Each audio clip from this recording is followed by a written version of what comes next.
C'est bon, il est là. Nous avons été annoncés. Le général Feldmaréchal attend notre visite. Je vous en prie. Puis-je vous débarrasser de vos manteaux? Nous ne restons pas longtemps. Veuillez nous emmener auprès du Feldmaréchal. Tout de suite.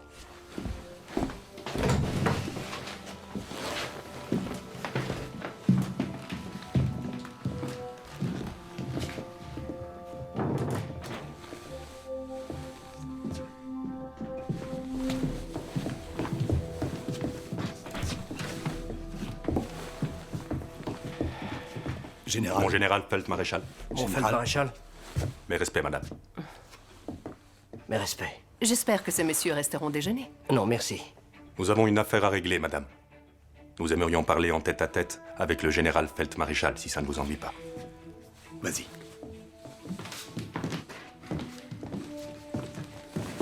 Je t'appellerai si nous avons besoin de quelque chose. Aldinger, le dossier Normandie, s'il vous plaît. Très bien.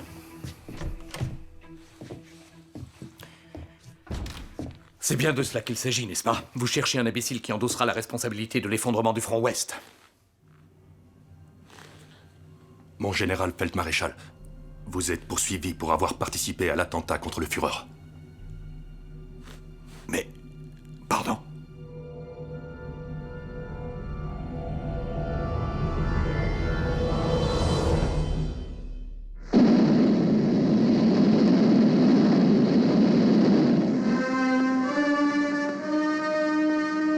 Le renard du désert, le vainqueur d'El Al-Ghaila, le héros de Tobrouk et le conquérant de l'Afrique du Nord. Le général Feldmaréchal Rommel inspecte au nom du Führer le mur de l'Atlantique. Depuis le Cap Nord jusqu'aux Pyrénées s'étend le système de fortification le plus moderne et le plus grand au monde. De nombreuses divisions de la Wehrmacht, c'est-à-dire des centaines de milliers de soldats aguerris au combat, sont arrivés sur le front de défense ouest de l'Europe afin de repousser l'invasion attendue de l'ennemi. Voici les soldats qui sont prêts à se battre pour la liberté et la culture de l'Europe. Ils sont équipés des armes les plus modernes qui soient. Et voici l'homme qui les commande. Fort de son expérience lors de nombreuses batailles, il attend l'heure du combat avec le calme et l'assurance du soldat accompli. Lorsque Rommel veille sur le front ouest, l'Allemagne peut dormir tranquille. Merci, général Feldmaréchal. Restez là-haut. Nous allons monter pour faire les gros plans. Faites de moi ce que vous voulez. Le principal, c'est de retarder les Anglais d'au moins une semaine. Mon général Feldmaréchal, l'aide de camp du Führer est là. Merci, Aldinger. J'ai besoin de votre soutien, mon Feldmaréchal. Certains officiers haut gradés qui ont été faits prisonniers par les Russes ont envoyé des lettres à nos chefs de troupes. Ils les exhortent à cesser le combat. Mais enfin, qu'est-ce que c'est que ces histoires? On sait bien que c'est Staline en personne qui dicte ces lettres. Hélas, non. Nous avons réuni des preuves qui montrent que ces malheureuses lettres sont authentiques. Vous n'en avez pas reçu, vous? Non. Et si j'avais reçu ce genre de torchon, je l'aurais jeté. Oui, mais maintenant, avec cette guerre qui n'en finit pas de se durcir, il va falloir convaincre le Führer que cette trahison regrettable n'est qu'un phénomène isolé. Que les feldmaréchaux lui sont fidèlement dévoués. Le Führer sait très bien à quel point je lui suis dévoué. Aldinger, donnez-moi ça. Ils ne nous ont pas encore repérés. Daniel, essaye d'atteindre cette forêt là-bas. Ils virent. Ils nous ont vus. Vous feriez peut-être mieux de vous asseoir, mon Feldmaréchal. Daniel, on se dépêche. Bon sang, accélère. Vous voyez, c'est ça notre problème ici dans l'Ouest. Pas de chasseurs allemands à l'horizon. Et les anglo-américains nous chassent comme des lapins.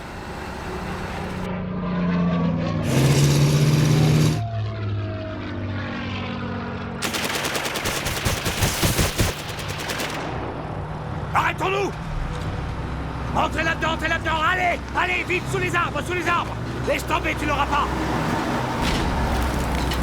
Entrez là-dedans, dépêchez-vous! Saloperie! Quel merdier!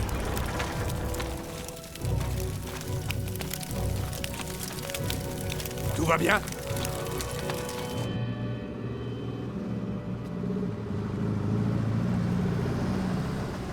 Au nom de tous les officiers et soldats de l'armée, nous témoignons notre attachement inébranlable et notre fidélité envers le Führer et envers le national-socialisme. En conséquence, nous promettons aujourd'hui de faire en sorte que chacun de nos soldats devienne chaque jour plus fanatique dans son combat pour l'avenir national-socialiste de notre peuple tout entier. Berchtesgaden, le 15 mars 1944. Merci. Je vous remercie. Merci bien. Mon aide de camp a été très impressionné par sa visite chez vous sur le mur de l'Atlantique. Je suis impatient d'avoir votre point de vue. Ces prises de vue ont été faites il y a 2 semaines sur la côte au sud de Plymouth. L'ennemi semble préparer une opération sur terre de grande envergure. Nous savons aussi qu'il rassemble des forces sur les côtes de la Manche. Il aurait réuni là au moins 50 divisions. Cela signifie que dans quelques semaines, ils pourront débarquer. Si c'est leur intention. L'ennemi effectue souvent de simples exercices de débarquement aéronautique. Il est évident qu'à plus ou moins long terme, l'anglo-américain va et doit débarquer par l'ouest. J'attends presque fébrilement ce débarquement.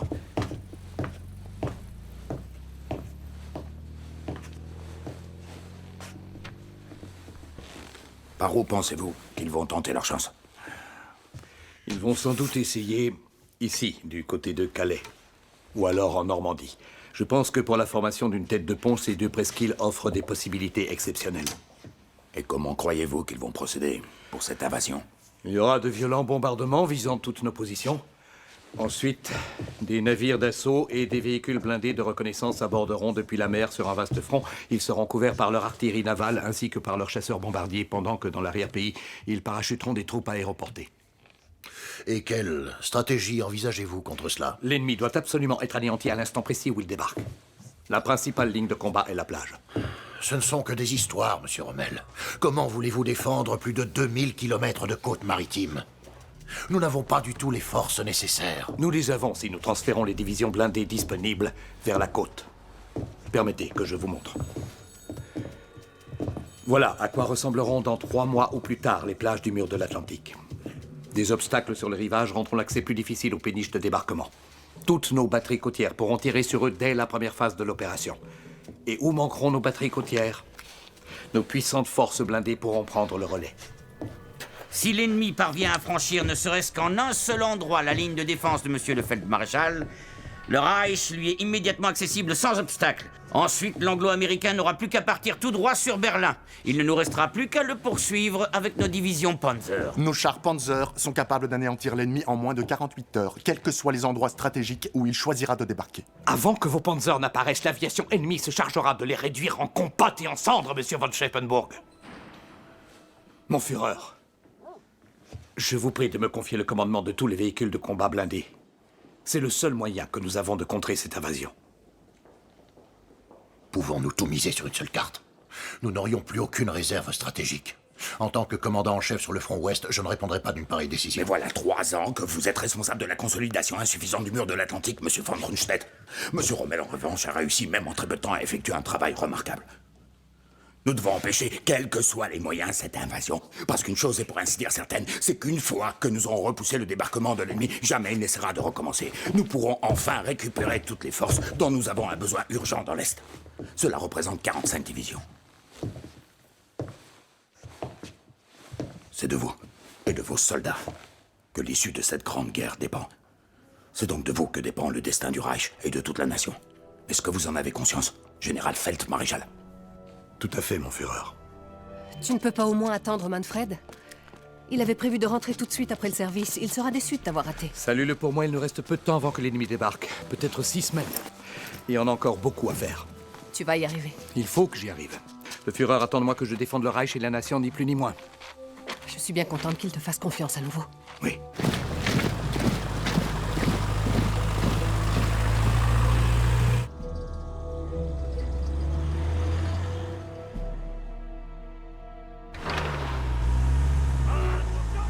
Vous voilà enfin. Nous comptions sur vous beaucoup plus tôt, général. Notre avion a été poursuivi par un avion chasseur. Nous avons dû redescendre à 2 reprises. Oui, la supériorité aérienne adverse est notre plus grand problème. Le capitaine Aldinger. Enchanté. Très heureux. Occupez-vous des bagages du général. Suivez-moi, Speidel, je vais vous présenter mon état-major. Où en est-on dans l'Est? Nous n'arrêterons plus l'offensive russe, mon général Feldmaréchal. Les ordres du Führer en ce sens sont une vraie catastrophe. D'abord, ils nous coûtent des victimes inutiles, et en plus, ils empêchent un repositionnement du front. Qu'appelez-vous un repositionnement? Le retrait vers les frontières du Reich, s'il n'est pas trop tard. Mais l'ennemi ne négocie pas avec un adversaire qui est le dos au mur. Nous aurions un deuxième Versailles, c'est ce que vous voulez? Bien sûr que non. Nous déjouerons l'invasion, Speidel. Le Führer se trouvera alors en position de force pour négocier avec les Anglo-Américains. Messieurs, je vous présente le général Speidel, votre nouveau chef d'état-major. Enchanté, messieurs. Voici la charmante comtesse de la Rochefoucauld, une nièce du comte à qui appartient ce château. Bonjour, Chère comtesse, bonjour. mon général. Elle parle couramment notre langue. Elle peut tout traduire. Ah, est-ce votre célèbre ancêtre, le poète? Oui. La jeunesse est une ivresse continuelle. C'est la fièvre de la raison. C'est bien de lui, n'est-ce pas, comtesse? Oui. C'est de mon ancêtre, François de la Rochefoucauld. Et il a surtout écrit des maximes qui l'ont rendu célèbre. De qui parlez-vous avec cette phrase, Speidel? Je ne vois qu'une incarnation de la jeunesse ici, et c'est la comtesse. Cela n'est pas à prendre au pied de la lettre. Ne vous faites pas d'idée, la comtesse connaît les convenances. Vous en êtes sûr? Quoi, j'ai tort? Messieurs, je vous souhaite une bonne soirée. Bonsoir.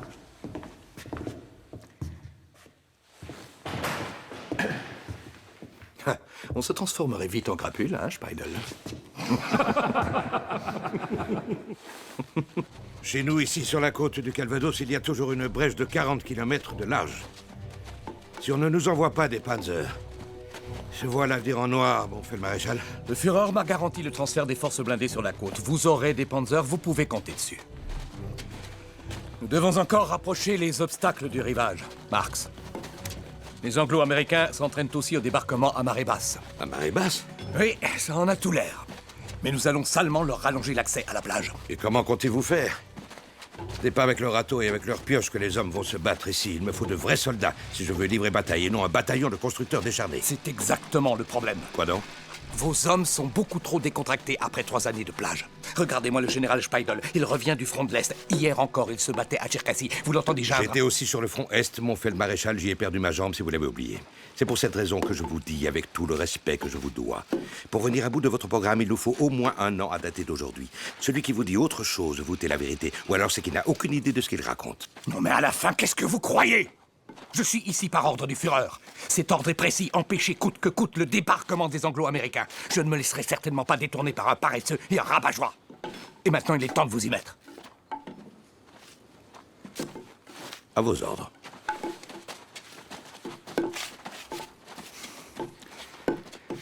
Mon Dieu, c'était sans doute un peu grossier, mais sinon, il ne se passe rien ici, croyez-moi. Marx! Attendez une seconde. Il sait très bien que Marx a raison. Vu qu'il y a 2 mois, il n'y avait encore absolument rien ici, vos hommes ont très bien travaillé. Je vous prie de m'excuser.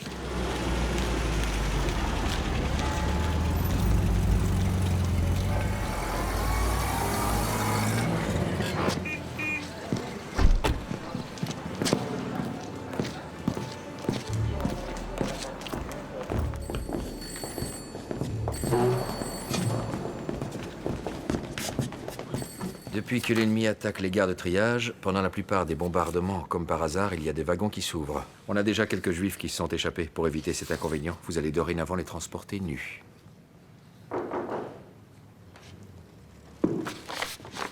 Oui, entrez.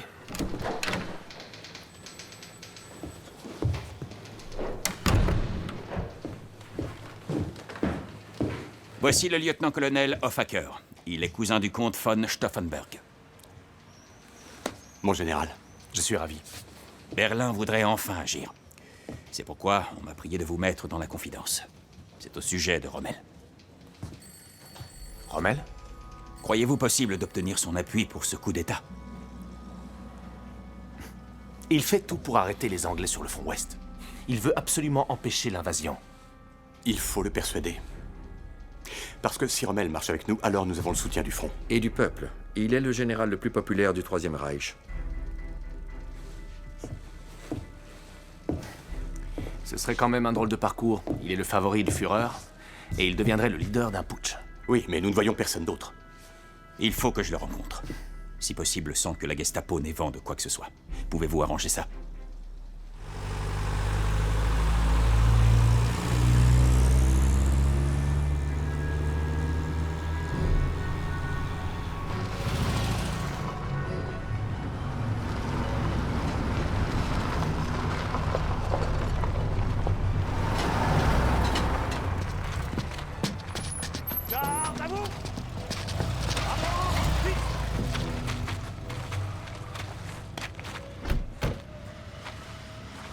général Guderian vient directement du QG du Führer pour la répartition des blindés. Je croyais que cela dépendait du Führer. Le Führer m'a demandé d'inspecter les troupes blindées afin que je puisse lui faire part de mes conseils. Et je suis impatient de vous entendre là-dessus, mon général Feldmaréchal. Votre deuxième division devrait se trouver ici, général Geyer. Or, elle est toujours à l'arrière.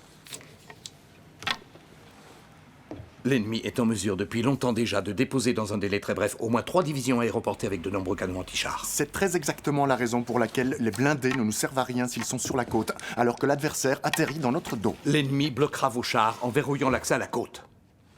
Et il installera tranquillement sa tête de pont ici.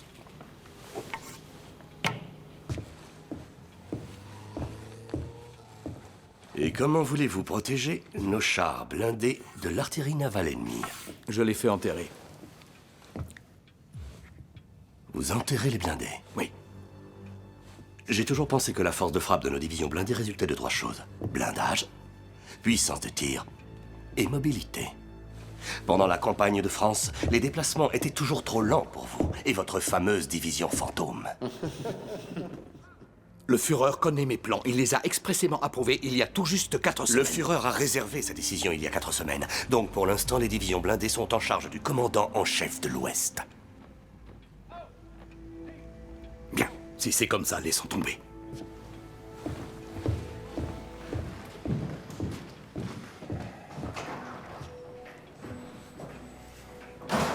En Afrique, il a dû se résoudre à un échec. Maintenant, il aimerait reprendre du galon.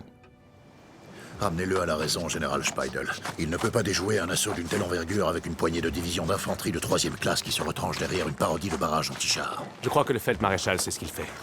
Vous croyez? Après tout, il n'a jamais été que le bon commandant d'une unique division. Rassemblement!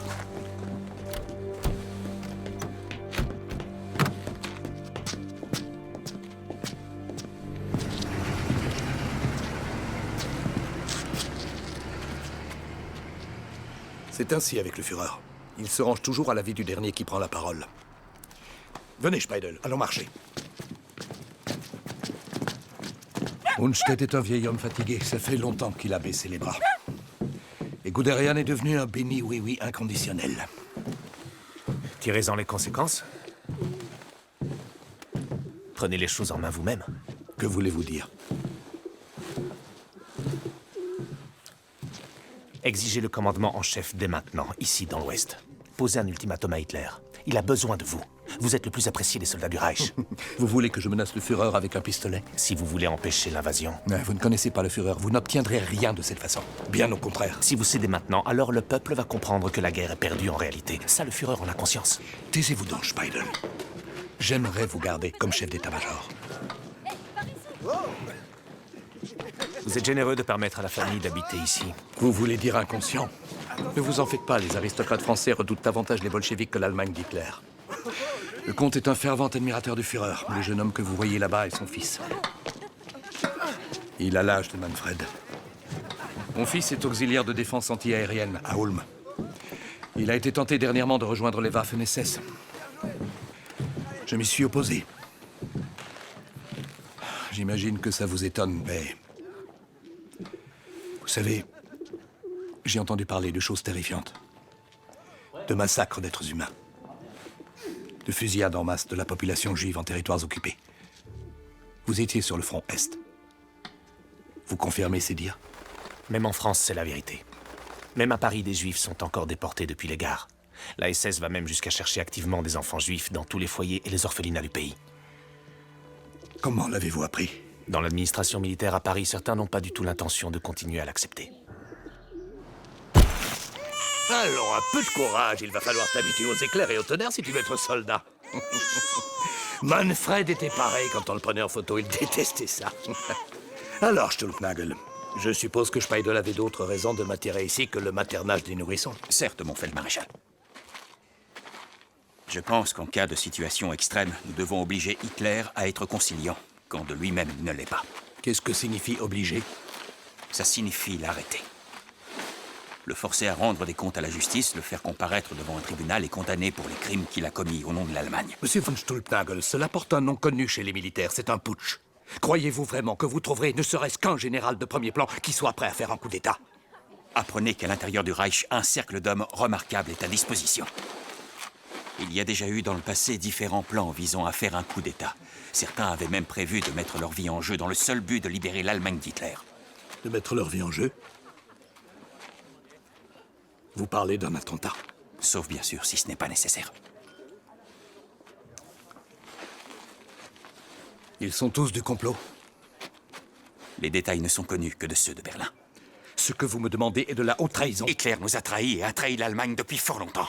Si nous n'arrivons pas ici dans l'Ouest à conclure la paix au plus vite avec les Britanniques et les Américains, nous verrons les Russes à Berlin avant l'automne. Vous aussi, vous avez prêté serment. Ne l'oubliez pas.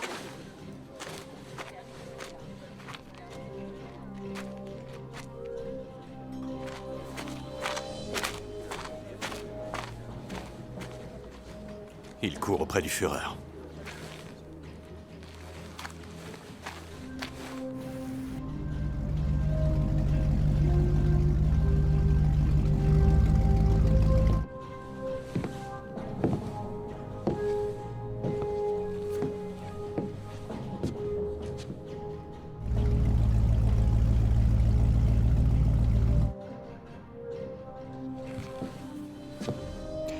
Depuis quand êtes-vous au courant du complot? Un certain temps déjà. Vous savez ce que le devoir militaire m'ordonne de faire? Faites votre devoir.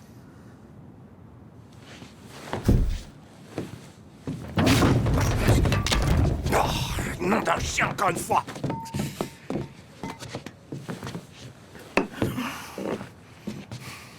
Donnez-la moi.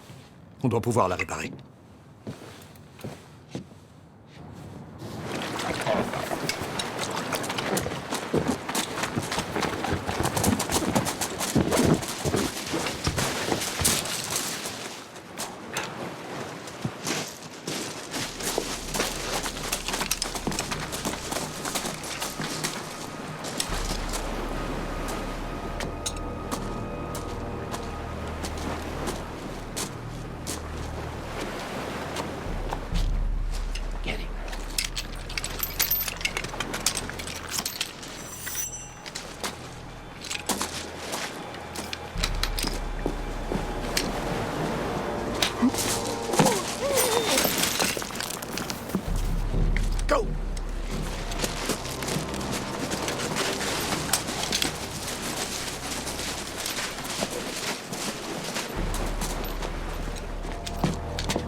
Raté, nom d'un chien.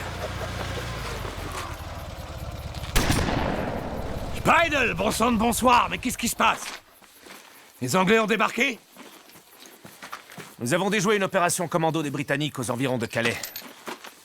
Sur la côte de la Manche? Oui, un officier britannique a été fait prisonnier. Amenez cet homme, je veux lui parler. Nous avons dû le remettre à la Gestapo. À Paris? Nous ne faisons qu'obéir aux ordres.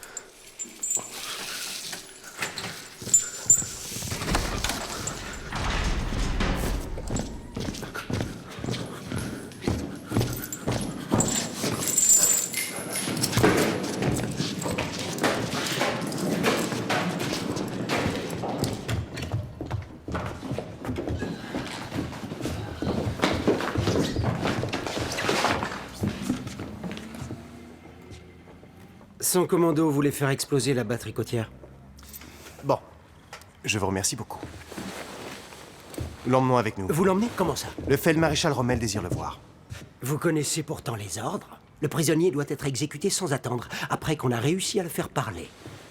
Manifestement, il n'a encore rien dit. Laissez-le nous ici et vous saurez au plus tard dans 12 heures quand et où l'invasion doit avoir lieu. Je ne doute pas de votre efficacité, mais nous avons nos méthodes. Vous n'oublierez pas de me révéler un jour ou l'autre en quoi consistent ces méthodes. Certes. Emmenez-le.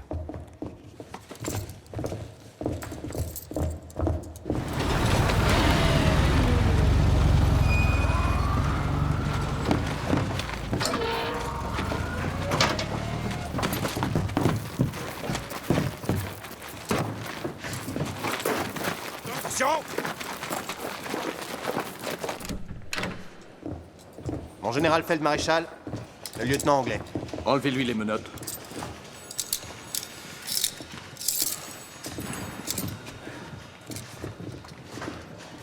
Comment va mon vieil ami Montgomery? Vous ne traduisez pas, Templehoff?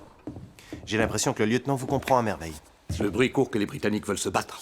Vous vous en êtes sorti en Afrique? Ce n'était qu'une escarmouche à côté de ce qui nous attend maintenant. Approchez, venez vous asseoir.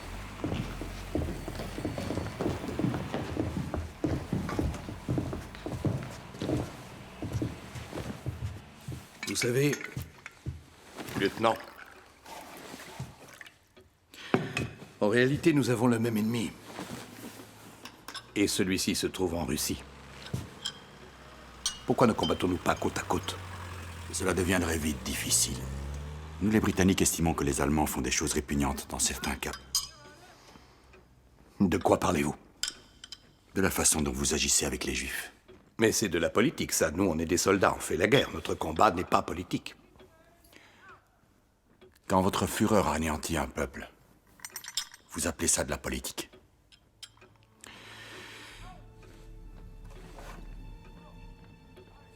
Nous pourrions changer ça. C'est beaucoup trop tard, mon Feldmaréchal.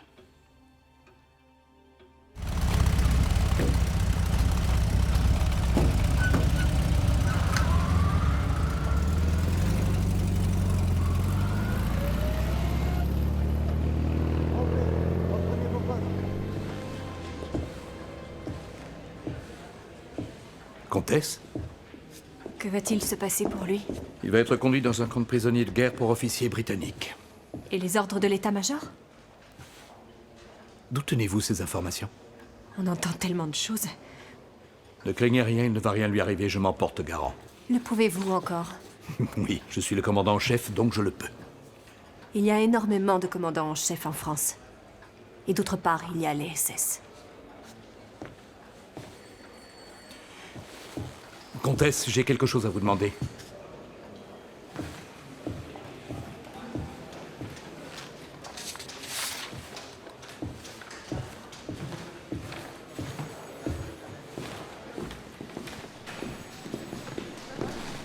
Pardonnez-moi. Pensez-vous que vous pourriez trouver ce modèle à Paris? C'est pour ma femme. Dans 15 jours, c'est son anniversaire. Vous avez du goût. Votre oncle dit qu'il espère nous voir repousser l'ennemi. Et vous?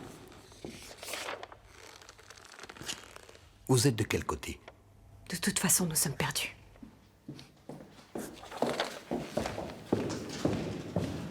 Compte tenu de la résistance de nos installations, de l'excellent état d'esprit de nos troupes, de nos nouveaux armements et des moyens de combat qui sont entre nos mains, nous pouvons sereinement envisager les événements auxquels nous allons être confrontés. Nous n'avons pas besoin de nous triturer le cerveau obstinément en nous demandant ce qui va nous arriver. Ça va bien se passer. Et je ne crois pas que l'Anglais se risquera à venir une deuxième fois après avoir tenté sa chance. C'était comment, ça allait? Excellent, mon Feldmaréchal. Très convaincant. D'accord, si vous le dites. J'ai entendu dire que là-haut, vers Calais, une opération de commando ennemi a été déjouée. Est-ce que vous croyez que c'est de ce côté qu'ils ont prévu le débarquement? Dites-vous une chose, Marx. Les Anglais débarquent toujours là où personne ne les attend. Dans ce cas, c'est chez moi qu'ils vont débarquer. Ils vont laisser passer dimanche, histoire d'aller à l'église. Ils vont embarquer lundi et ils seront dès mardi chez moi, ici, en Normandie. Mais qu'est-ce qui vous fait dire ça? Mardi, c'est mon anniversaire. Comme ma femme, alors? Vous voyez? Du haut commandement de la Wehrmacht, du général Jodl.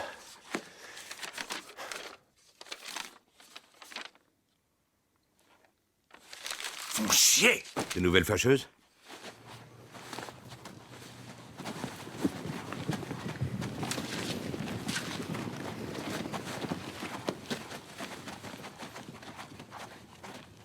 Le Führer ne m'accorde que 3 divisions blindées. Il garde les autres en réserve. En cas d'attaque, j'ai le droit de les demander. Non, mais qu'est-ce qu'ils s'imaginent tous? Que je vais d'abord leur déposer une demande écrite quand l'adversaire sera là et qu'il sera trop tard pour réagir? Je dois parler à Hitler. Il ne connaît rien à la situation. Les criminels qui l'entourent l'ont certainement très mal informé. Vous le pensez vraiment? Je sais que vous et vos amis, vous n'êtes pas d'accord avec moi. Mais qu'attendez-vous de moi? Que je sois un témoin anéanti et impuissant de cette invasion? Il y aura une bataille. Et à ce moment-là, je ne veux pas entrer dans l'histoire en tant que général en chef qui a en toute conscience conduit ses hommes à l'abattoir. Il y a plusieurs autres options. Je n'y crois pas du tout. Passez-moi le quartier général du Führer. L'adjudant du Führer. Oui, j'attends. Vous les trouvez jolies? C'est pour l'anniversaire de mon épouse. Elles sont très élégantes. Elles vont sans doute lui faire plaisir. Le service météo de la marine annonce une tempête et un ciel très couvert, au moins jusqu'au 10 juin. Vous pouvez donc partir tranquille. Bon voyage. Gardez-moi la boutique en ordre, Speidel. Monsieur le comte, pour votre épouse. En France, c'est la tradition pour un anniversaire. Merci. Au revoir. Au revoir. Au revoir. Au revoir.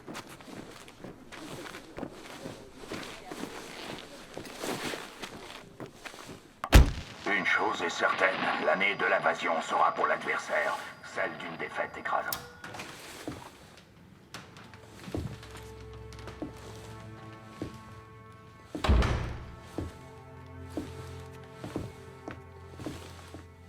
Ah, vous voilà enfin, Manfred. Bonjour, père. Bonjour, mon fils. Ça te va bien, cet uniforme? Est-ce que j'ai quand même le droit de l'enlever? Il doit y retourner dès ce soir. Il l'aurait libéré sans problème, mais il n'a pas voulu. Tu as eu raison, je suis fier de toi.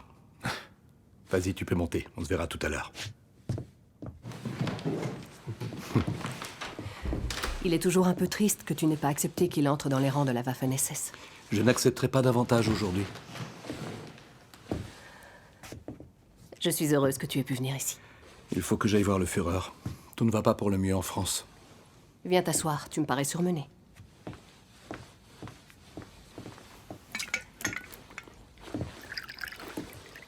Lucie, tu te souviens de ces choses que Strelin nous a racontées récemment? Qu'il gaze des Juifs dans l'Est, tu te souviens? Je t'en prie, tais-toi.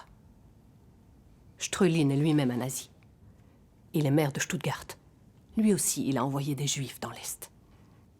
Il n'a pas à raconter ces choses-là. En ce moment, ça se passe en France. Sous mes yeux.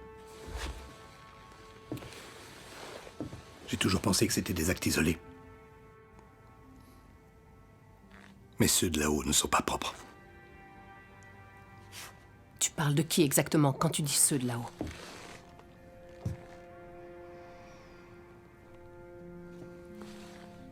Tu sais où nous vivons. Tu sais ce que c'était avant. C'était une école juive. Alors nous devrions aller vivre ailleurs si tout ça n'est pas propre. N'écoute pas ce racontard. Tant que nous n'empêcherons pas le roi de se jeter sur le micro, il retournera la foule en moins de 5 minutes. Alors il faut aussi que nous devenions plus forts qu'Hitler face au micro. Pour l'instant, on n'a pas cette puissance. Et ce n'est pas avec des attentats qu'on va l'acquérir. Que se passe-t-il, lieutenant-colonel? Le surveillant radio de la 15e armée vient d'intercepter à l'instant la seconde partie du message codé. Le général d'armée von Salmuth a prévenu qu'il mettait immédiatement en alerte toute son armée du Pas-de-Calais. Est-ce que je dois prévenir la 7e en Normandie? C'est l'état-major de Rundstedt qu'il faut appeler. Ce sont eux qui doivent décider. Très bien. Alors, ça commence? L'hystérie habituelle, sans doute.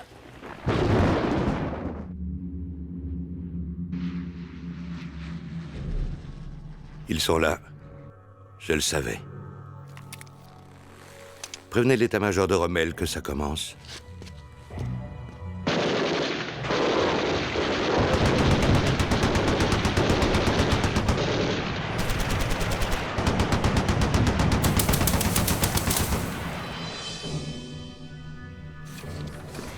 Et dans le Pas-de-Calais, il se passe quoi? Il y a eu aussi des débarquements. Avec des gales 49 à 1000 quarts. Ils ont 2 prisonniers qui disent que d'autres débarquements vont suivre. On pourrait leur envoyer la 21e en renfort. Le commandant en chef de la 21e ne répond pas, mon général. Il est en route avec son A1 vers Paris. Quoi? Général Speidel, téléphone. Oui. Entendu. Oui, tout à fait. Toutes mes félicitations, général. C'était Marx. L'Anglais attaque avec des mannequins en paille. Le général Marx dit qu'il peut sans difficulté régler la situation avec ses seules forces. Qu'est-ce qu'on fait maintenant? On se le demande. Maintenant, on dort. vive longtemps, 3 fois longtemps. Qui vive longtemps, qui vive longtemps.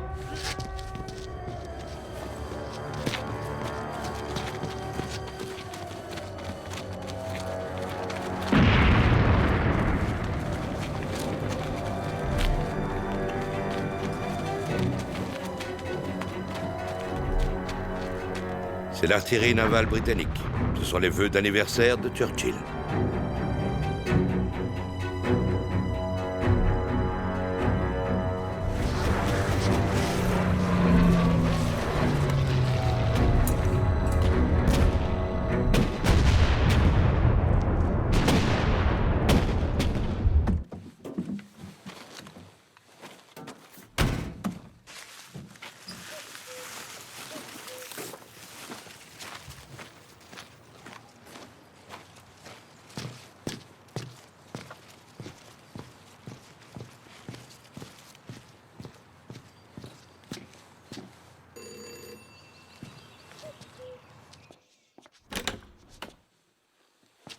Le haut commandement de la Wehrmacht m'a chargé de déposer ces fleurs adressées à Madame la générale Feldmaréchal pour son anniversaire, avec les meilleurs vœux et les félicitations du Führer.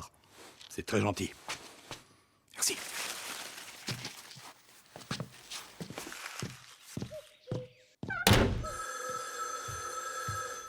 Prenez-en grand soin, Carolina. Ça vient du Führer. Bien, monsieur. Attendez. Au commandement groupe d'armée B, Leuchten à l'appareil. Bien sûr. Un instant, je vous prie.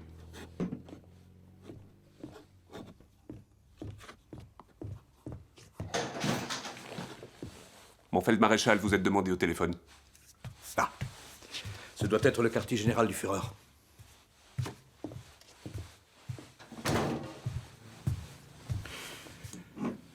Hey, Speidel, que se passe-t-il?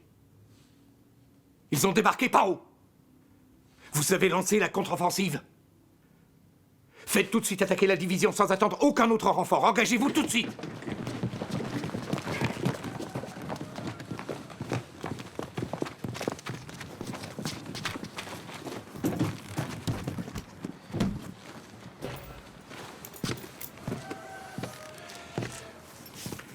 Vraiment, je suis désolé. Ce sont les lois de la guerre. En tout cas, ça y est, c'en est fini d'attendre. Oui. Prends soin de toi. Prends bien soin de toi.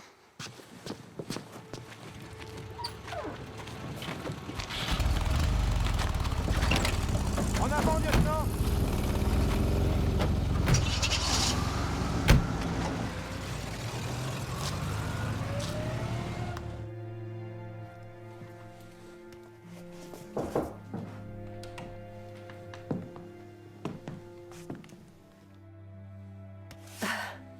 C'est pas du tout ma pointure.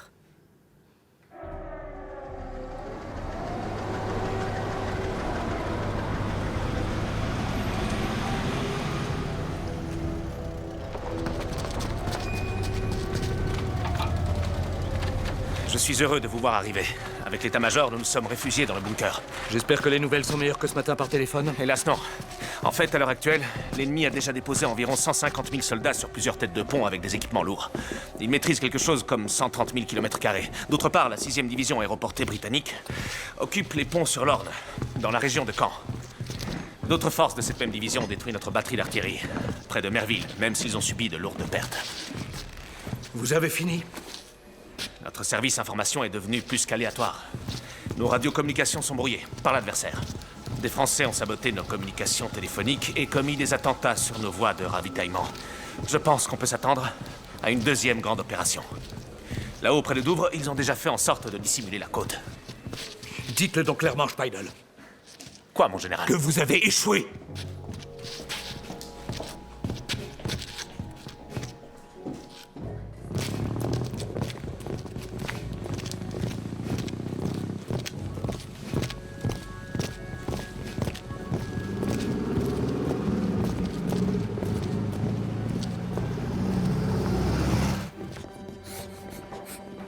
Les Feldmaréchaux von Rundstedt et Rommel, mon Führer.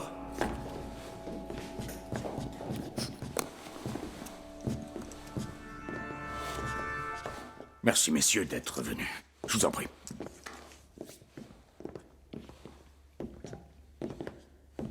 Je dois vous avouer que je suis stupéfait. Je suis stupéfait devant l'échec de vos commandants en chef locaux. Que les soldats de la Wehrmacht se soient laissés surprendre en train de dormir en caleçon dans leur lit, ça jette un éclairage significatif sur leur état d'esprit. L'idée que nous avons été surpris dans notre sommeil est une invention divulguée par l'ennemi. Appelez ça comme vous voulez. Je constate, moi, que vous n'avez pas du tout empêché le débarquement, contrairement à ce que vous m'aviez toujours assuré.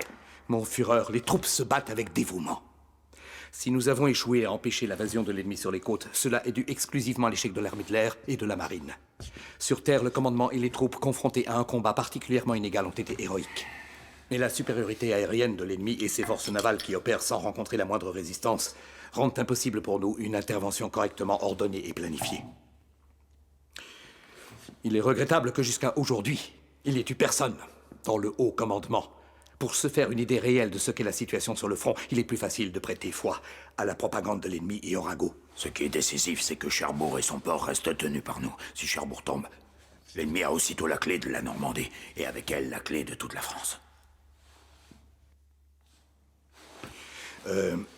En fait, nous avons le choix entre tenir Cherbourg ou alors empêcher la percée de l'adversaire, mais quoi que nous fassions, nos forces sont insuffisantes. Êtes-vous du même avis, monsieur von Rundstedt? Je pense que nous devrions en tout cas abandonner notre défense rigide de la presqu'île et passer à une retraite ordonnée vers le port et la forteresse qui se trouvent ici. Et d'ailleurs, à Caen et surtout le front de l'Orne, une manœuvre évasive serait... Il n'est pas question de manœuvre évasive. Il s'agit de rester debout, de tenir ou de mourir. Mettez en place un commandement qui soit compétent pour Cherbourg. Vous, allez montrer aux feldmaréchaux quel effet dévastateur notre arme de représailles est susceptible de causer à l'ennemi. Très bien. Nos nouvelles armes de représailles sont des bombes volantes, les fusées V1. Depuis hier, nous en tirons sans interruption sur Londres. Chacune est équipée d'une tête explosive pesant 1 tonne. La plupart des tirs atteignent leur cible. Nous savons par nos agents sur place que la population civile est complètement effondrée et qu'elle n'est pas d'accord avec le positionnement de Churchill. Un escadron de bombardiers ennemis s'approche de notre espace aérien. Mon Führer, il serait préférable de se réfugier dans notre bunker.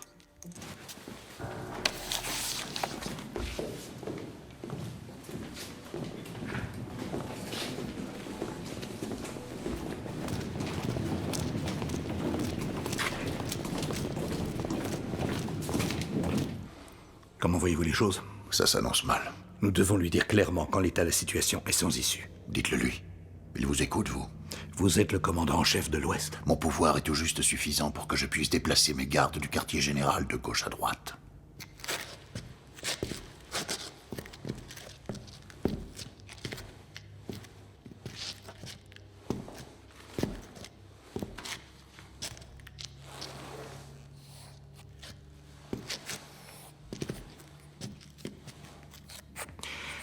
Mon Führer, vous savez que je suis votre plus fidèle serviteur. Je peux? Bien sûr, prenez place.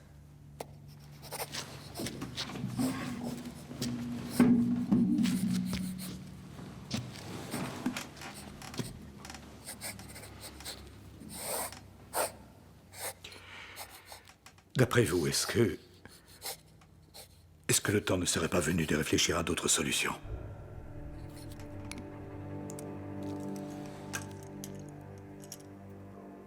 Vous pensez à quoi? À négocier.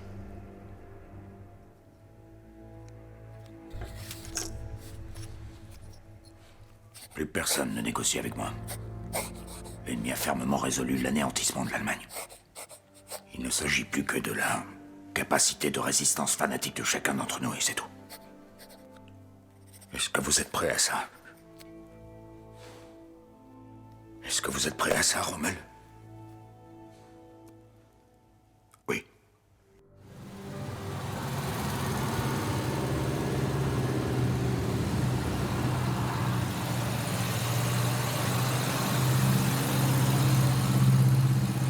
Cependant, là où savoir et pouvoir trouvent leurs limites humaines, là où commence l'intuition, cette capacité de perception surnaturelle, qui est enfant de l'inspiration et de la connaissance, là se situe l'autorité du général en chef. Et Rommel la possède.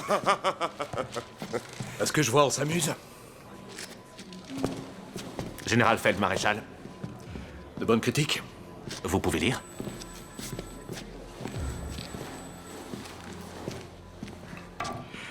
Il faut garder Cherbourg coûte que coûte, ainsi que les positions à l'ouest de l'Orne. Le Führer l'ordonne.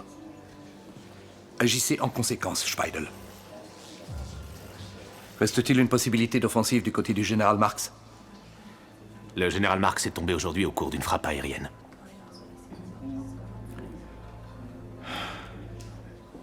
Voulez-vous avoir le bilan complet des pertes que nous avons subies? Non, c'est inutile. Messieurs.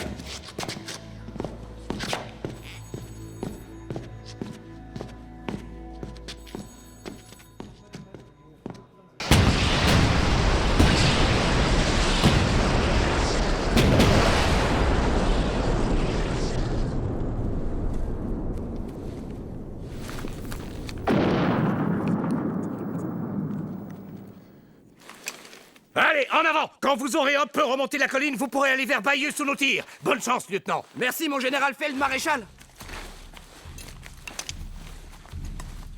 En avant, soldats! Secouez-moi ces Tommy comme il faut! Avant, mon général Feldmaréchal! Parfait! Bonne chance, soldats! Merci, mon général Feldmaréchal!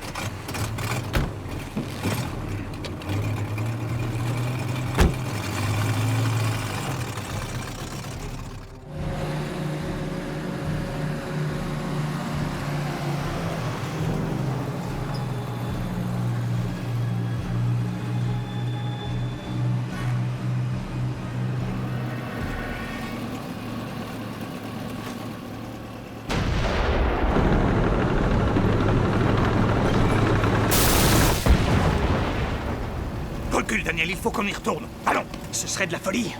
Il faut qu'on parte. D'accord. D'accord. Daniel, on y va.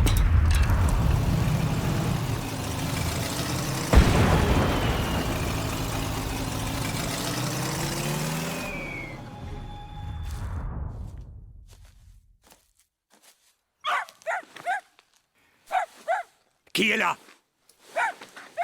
Sortez de là, tout de suite! Bonsoir. Excusez-moi. Je ne voulais pas vous effrayer. Comtesse, que faites-vous ici? Du calme, Elbow. Je viens souvent ici. Je trouve que c'est un bel endroit. Nos soldats sont nerveux. On pourrait vous prendre pour un agent anglais. Ou pour une partisane. Oui, d'ailleurs, peut-être que je le suis. Je dois me tenir sur mes gardes, alors. Pour les Anglais, je serais un trophée extraordinaire. Oui. Le renard du désert? C'était il y a longtemps, c'est du passé. Aujourd'hui, je ne suis plus que l'homme qui n'a pas pu empêcher l'invasion. Et vous le regrettez? Je suis un soldat, comtesse. Ne l'oubliez pas. Je vais informer mes gens qu'il vous arrive de traîner par ici. Merci. Bonsoir.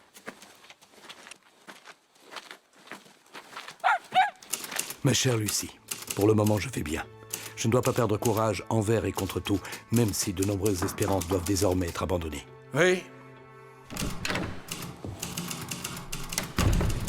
Mon général Feldmaréchal, les Russes sont passés à travers le groupe d'armées centre.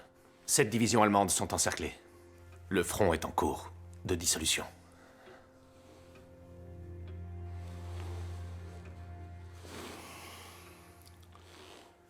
C'en est donc fini pour l'Est. Oui. Je serais heureux si les jours qui s'annoncent étaient derrière nous, Speidel.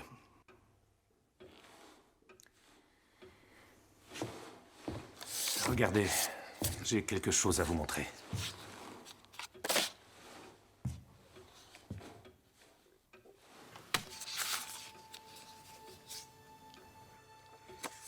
Où est-ce que c'est? À Oradour, un village tout près de Limoges. Des soldats appartenant à la 2e division blindée SS l'ont rasé. Tous les habitants ont été exécutés, dont environ 450 femmes et enfants, en représailles pour l'enlèvement d'un commandant. Où avez-vous eu ça? Ça vient de l'administration militaire. Stulpnagel a déjà protesté. Mais Hitler interdit toute procédure contre le lieutenant-colonel responsable de cette action. Vous êtes sûr?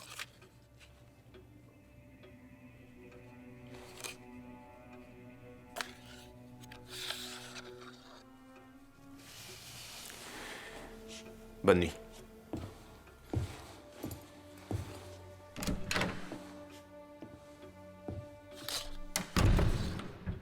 Bonne nuit. Oui. Ma mère a dit que je devais remercier le bon Dieu d'avoir atterri chez vous, mon Feldmaréchal. Et pourquoi? Eh ben parce que chez vous, il ne peut rien m'arriver.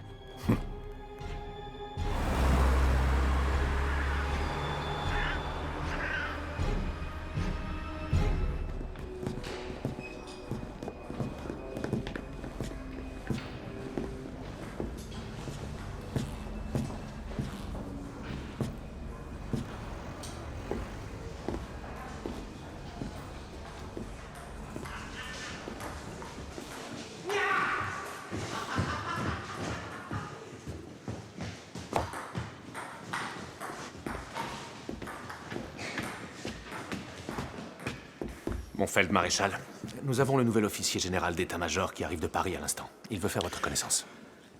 J'arrive tout de suite. Mon Feldmaréchal. Qu'y a-t-il? Le Führer vous prie de mettre en place une attaque qui soulagerait les troupes du côté de Cherbourg, pendant que les Américains ont le dos tourné. Il veut quoi? Il veut que la 7e armée entreprenne une nouvelle offensive aussi vite que possible. Transmettez-lui que ce n'est qu'avec peine que nos soldats ont rafistolé les lignes de défense de la Normandie et que cet effort nous a beaucoup coûté. Le front n'est pas en état d'attaquer.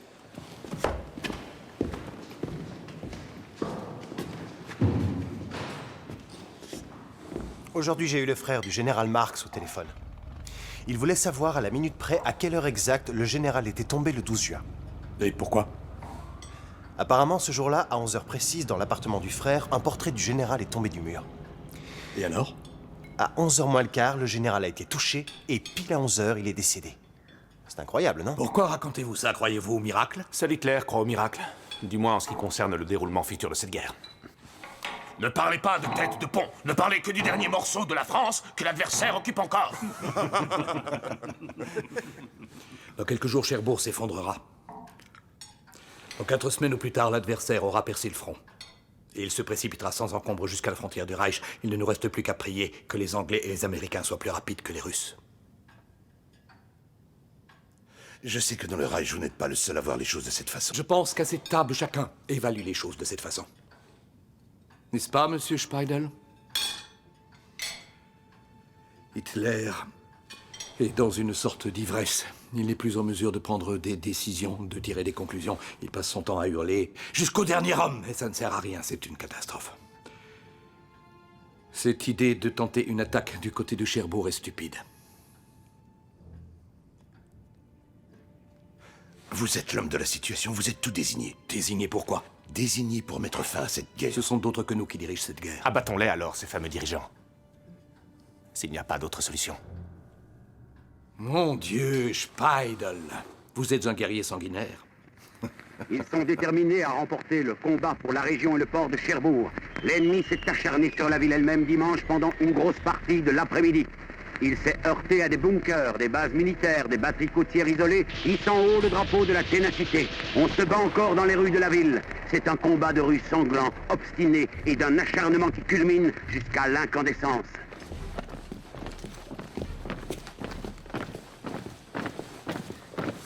Nous venons de recevoir un message radio du général von Schlieben. La dernière bataille pour Cherbourg éclate. L'adversaire attaque avec des chars. Où est passé le soutien aérien?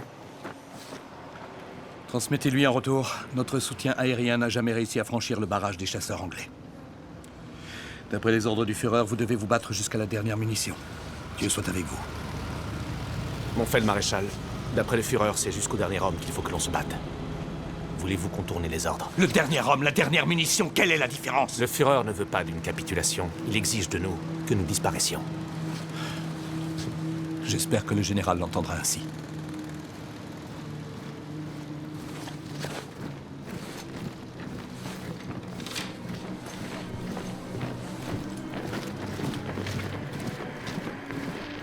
Dans la bataille de Cherbourg, les soldats de la Wehrmacht ont inscrit leur nom de manière ineffaçable sur la liste des héros allemands. Il s'en est trouvé parmi eux qui, à l'intérieur des grands bunkers, se sont vaillamment tenus jusqu'au bout, à leur poste dans les meurtrières. Ils ont tiré sur l'ennemi jusqu'à leur dernière cartouche et n'ont pas hésité ensuite à se faire sauter dans leur bunker. Lorsqu'une nation, après 5 années de guerre, est capable de telles actions.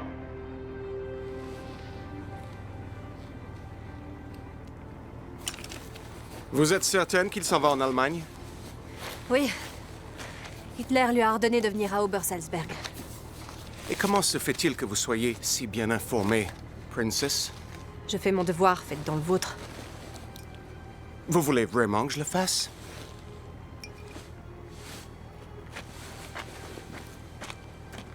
Thank you.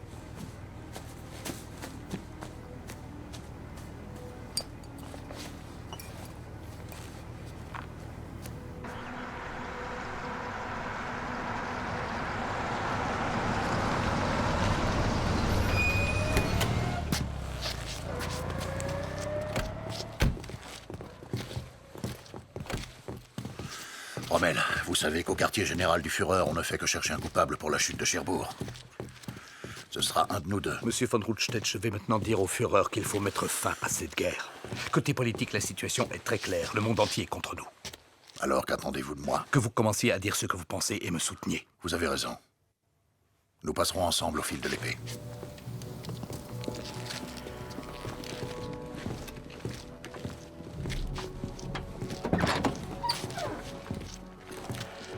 Il va de nouveau se soumettre.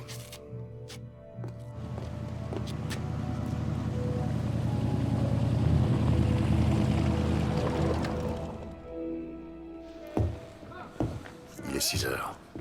Remarquez qu'on nous fait attendre.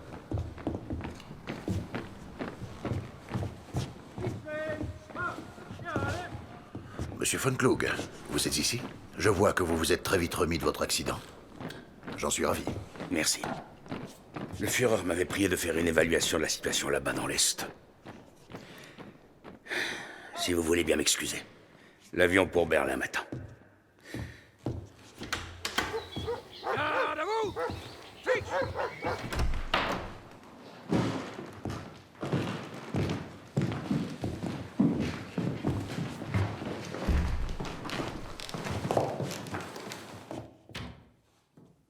Allez-y, votre exposé.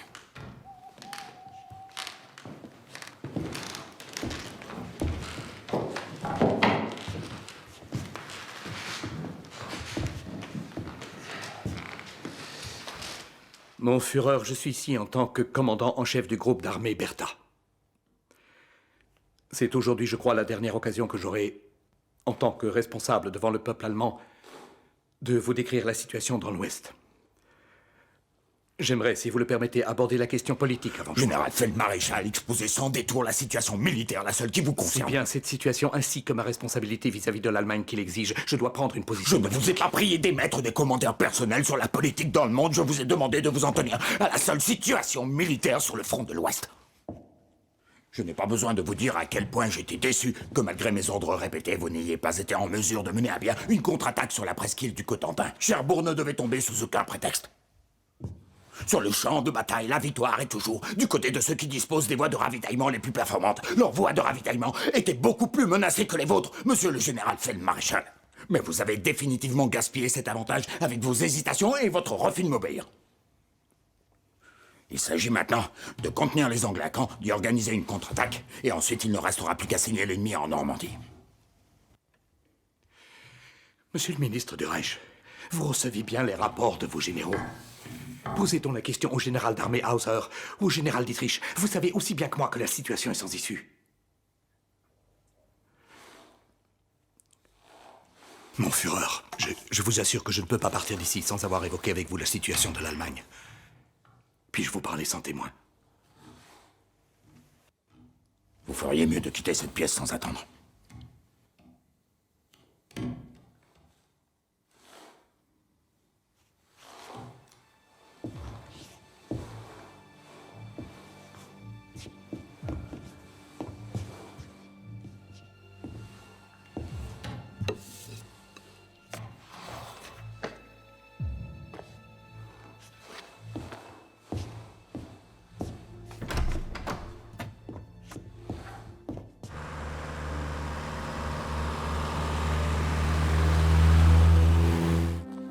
Mon général Feldmaréchal, voulez-vous faire une pause dans votre maison à Erlingen? Ne pas céder à un coup de terrain sans nous battre. Et lorsque nous avons reculé, reprendre du terrain. Et nous avons la chance de savoir depuis hier que notre général maréchal Rommel.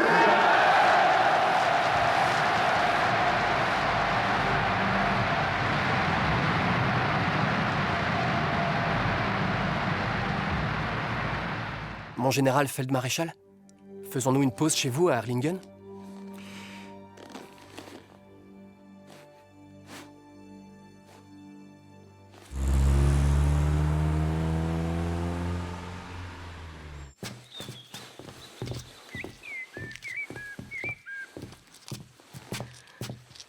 Je te reverrai.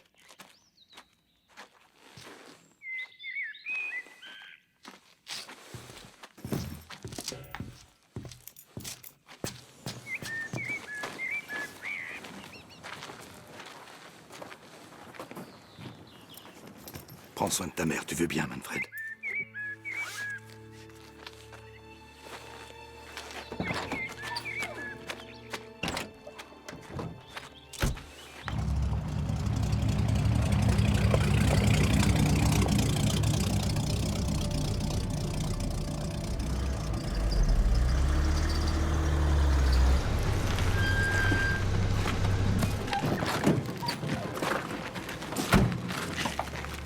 Alors, Speidel? Le front tient encore. Encore?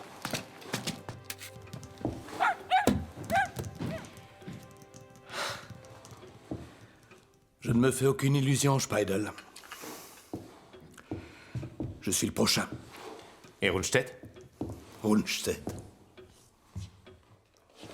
Comme toujours, une lavette. Il va obéir aux ordres de l'état-major aussi stupide qu'il puisse être. Les faits sont sans ambiguïté. Les faits n'intéressent pas Hitler. Il a tout remis en question. La supériorité aérienne des Anglais, les effets dévastateurs de l'artillerie navale de l'adversaire, jusqu'à nos problèmes de ravitaillement. Ils ne veulent pas nous croire, mais nous devons les croire, bien sûr. Je dis juste V1. Mon Feldmaréchal, donnez votre démission. Cela ne restera pas sans effet sur la population. Vous êtes le militaire le plus apprécié de tout le pays. Ceux de là-haut refuseront ma démission. Ils attendent sans doute que je meure en héros au front. Si ce n'est que ça. Je peux très bien forcer le destin.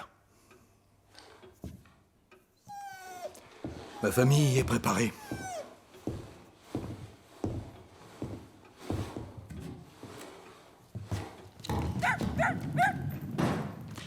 Mais lui, par contre, il faudra s'en occuper. C'est un chien de soldat. On ne peut plus en faire un civil maintenant. Ça doit être eux.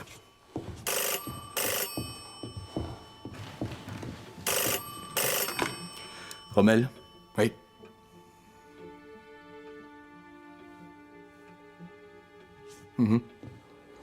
Je comprends.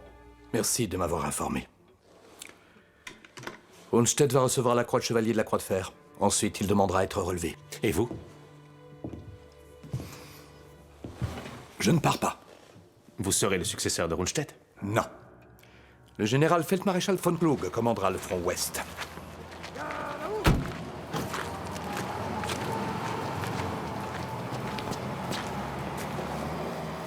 Comment allez-vous, Speidel? Bien, et vous? Je vous en prie. Ici, les Anglais nous attaquent avec une violence inouïe. Tenir la position nous coûte bon nombre d'hommes, dont nous aurions le plus grand besoin près de Saint-Lô pour tenter d'empêcher une percée des Américains. Ni la tête de pont ni la ville de Caen ne sont évacués. Nous ne céderons pas un pouce de terrain de notre plein gré. De ce point de vue, les ordres du Führer sont très clairs. Le Führer ne connaît pas la situation. Cet ordre stupide d'une bataille d'arrêt est en train de nous conduire à la catastrophe. À partir de maintenant, vous allez devoir vous habituer à suivre les ordres comme tous les autres. Que voulez-vous dire par là? Jusqu'à présent, régulièrement, vous vous êtes soustrait aux avis de vos supérieurs, en courant auprès du Führer qui vous appuyait. Messieurs, puis-je vous prier de me laisser un moment avec le Feldmaréchal? S'il vous plaît.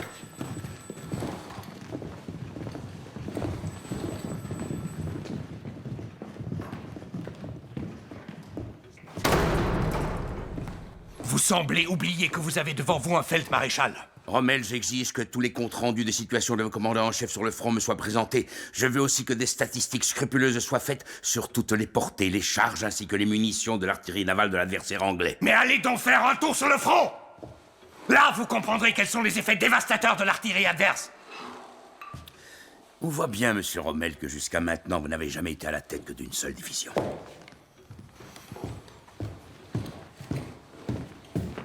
On voit bien que vous ignorez tout de cet ennemi-là. Toutes les armes lourdes, les chars et l'artillerie seront postés sur un 3e cercle de défense hors de portée de l'artillerie navale ennemie. L'artillerie sera ici, sur les hauteurs au-dessus de Cagnes et d'Émiville, juste là, derrière les blindés, dans des positions fixes, d'accord? Ça occupera l'ennemi un petit moment. Combien de temps? Au mieux, je dirais 3 semaines. Après, ce sera la percée. Nous avons 3 semaines devant nous. Pour chercher d'autres solutions.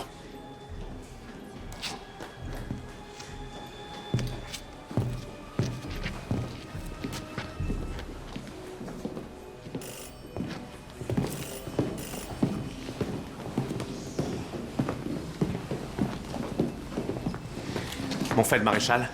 Qu'y a-t-il, Speidel? Je suis épuisé. Vous souvenez-vous du lieutenant-colonel Hoffacker? Il fait partie de l'état-major du général Stupnagel. Oui. Il aimerait bien vous parler. Peut-être demain, si ça vous va. Me parler? Je viens de la part de mon cousin, le comte von Stauffenberg. Peut-être le savez-vous déjà, il est devenu, voici quelques jours, chef d'état-major de l'armée de réserve auprès du général Fromm. Von Stauffenberg, oui. Il avait été gravement blessé, il s'est remis? À peu de choses près, oui.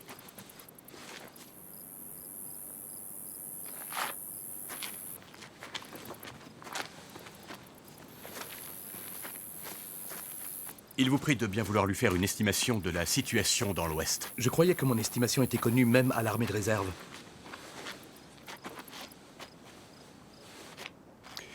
Combien de temps encore? 3 semaines. Sauf miracle, 6 semaines tout au plus.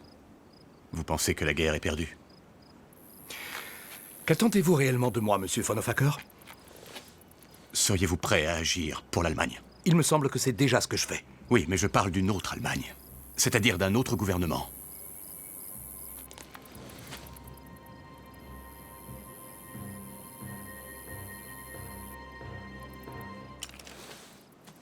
Les mains en l'air! Arrêtez! Ne bougez plus! Les mains en l'air! Lui un geste!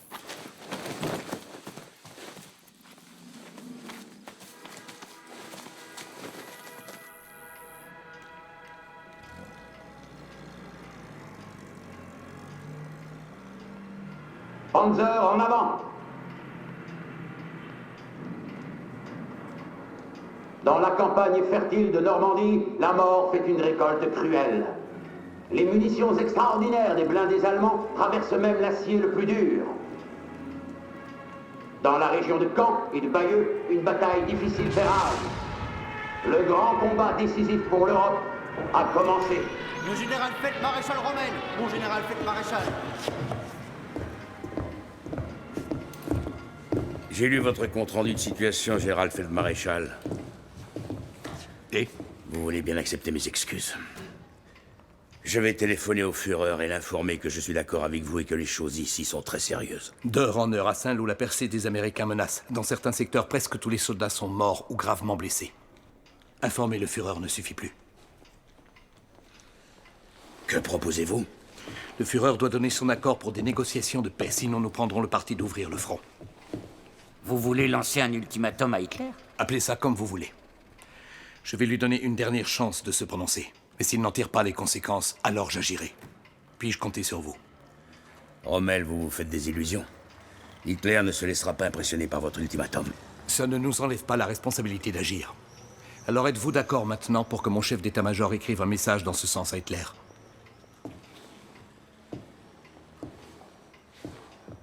Nous devrions avant tout interroger nos chefs de troupes, à commencer par nos généraux SS. Sans eux, c'est inenvisageable. Je vais les informer de mes intentions. Messieurs.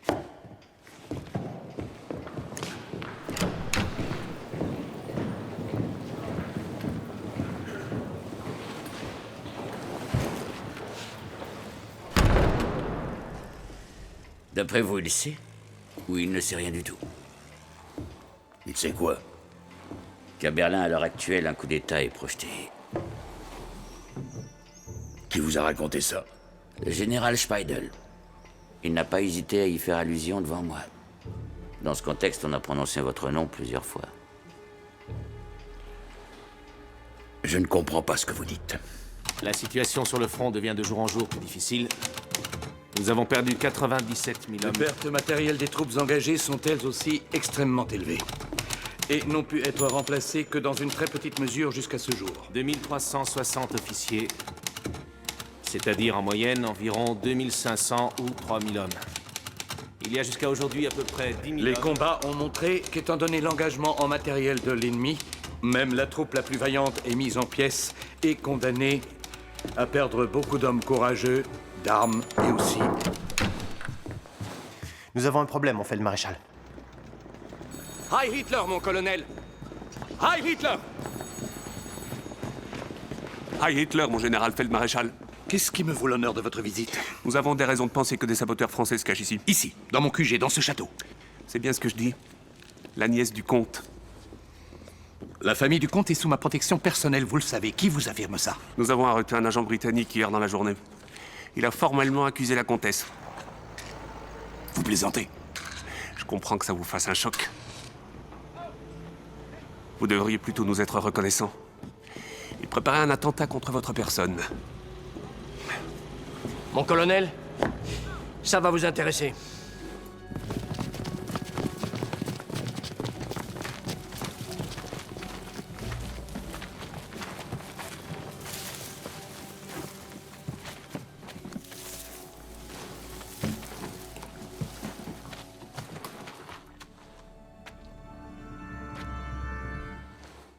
Je soupçonne que cet émetteur radio n'est pas celui de votre armée. Les SS ont procédé à des arrestations au village. La comtesse en fait partie? Non. Où en était-on déjà? Les troupes combattent partout héroïquement. Toutefois, il est évident que quoi que nous fassions, ce combat inégal touche à sa fin.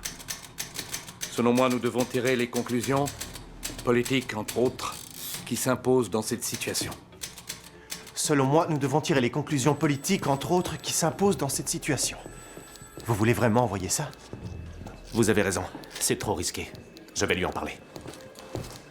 Tirer des conclusions politiques, ça signifie négocier la paix. C'est ce qu'on veut, non? La politique avec Hitler, c'est un sujet brûlant. Il en fait toujours une affaire personnelle. Il est encore persuadé que c'est la Providence qui le sauvera. Je rayerai volontiers ce mot du dictionnaire. Bon, je dois encore faire parvenir le texte à Klug. Oui. Mon Feldmaréchal. Qu'y a-t-il encore? Jusqu'à quel point le lieutenant-colonel von Hoffacker vous a-t-il informé? Informé de quoi? Avez-vous des détails sur le plan qu'ils ont prévu? Il m'a juste demandé si je continuerais de servir la Wehrmacht sous un nouveau gouvernement. Mais de quel plan parlez-vous? Je n'ai aucun détail. Aucun. Seul un cercle extrêmement réduit sait comment va se passer le coup d'État. Si vous arrêtez Hitler et si vous le faites juger, alors je suis avec vous. Mais je ne cautionne pas un attentat. Ma position là-dessus reste toujours la même, général.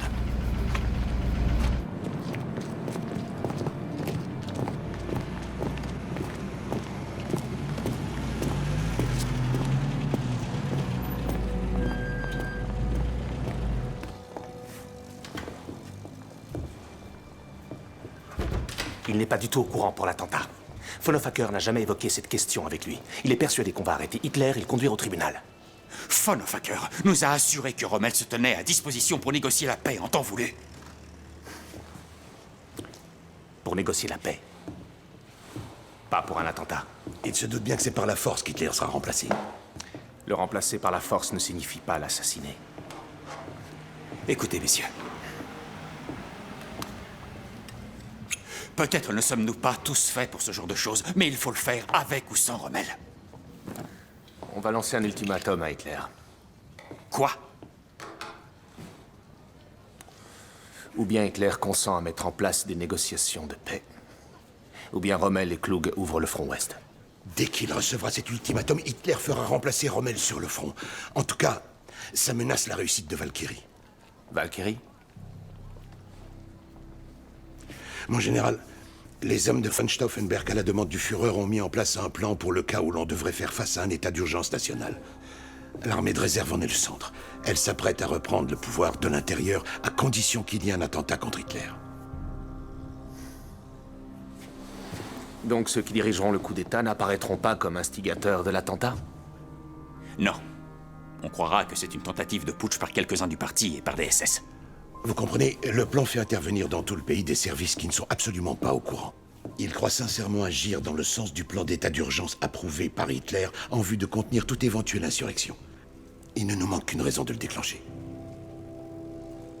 C'est très ingénieux. Le seul facteur d'incertitude est le front. C'est uniquement pour cette raison que nous avons contacté Rommel. Et personne d'autre que lui n'est aussi haut placé dans l'estime des soldats. C'est à des fins de propagande qui vous intéresse? Il est connu de toute l'Allemagne. Goebbels a fait de lui un héros charismatique. Et nous voulons exploiter ça.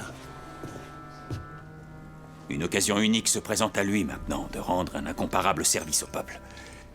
Je crois que le Feldmaréchal le sait.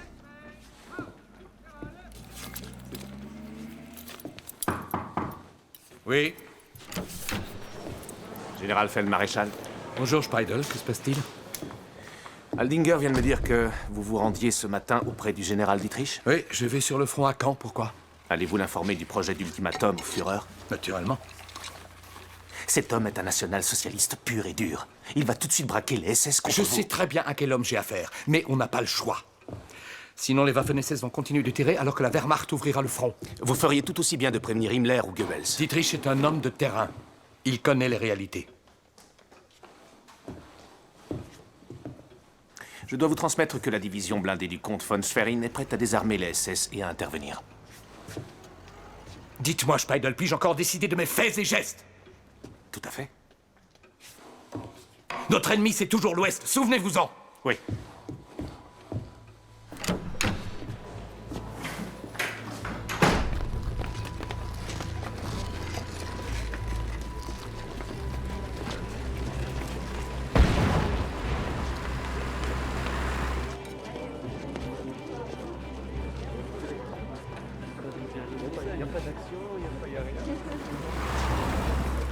Vous avez vu ces gens? Pourquoi font-ils ça? Par respect. Ils ignorent ce qui se prépare, ils font ça par peur. Et vous, vous savez ce qui se prépare, mon Feldmaréchal? J'espère que nous deviendrons une colonie britannique et non une partie de l'empire bolchevique de Staline. Chasseurs ennemis! Au-dessus de nous! Donne-moi ça!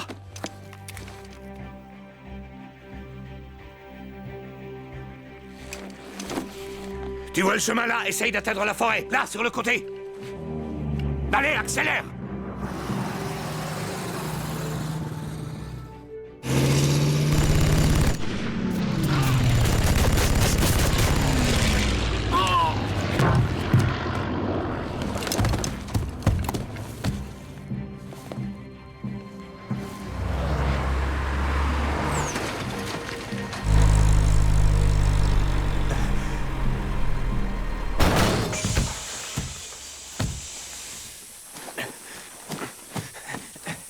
Mon Feldmaréchal!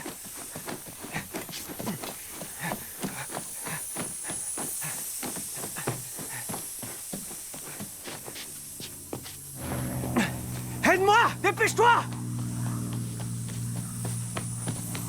Dépêche-toi, viens!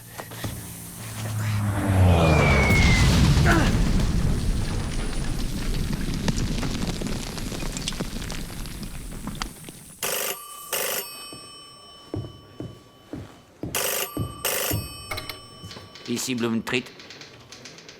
1 minute. Mon Feldmaréchal? Oui. Le général Speidel.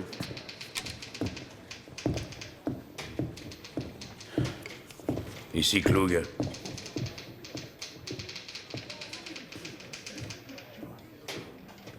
Oui, entendu. Non, non. J'informe le haut commandement. Blumentritt.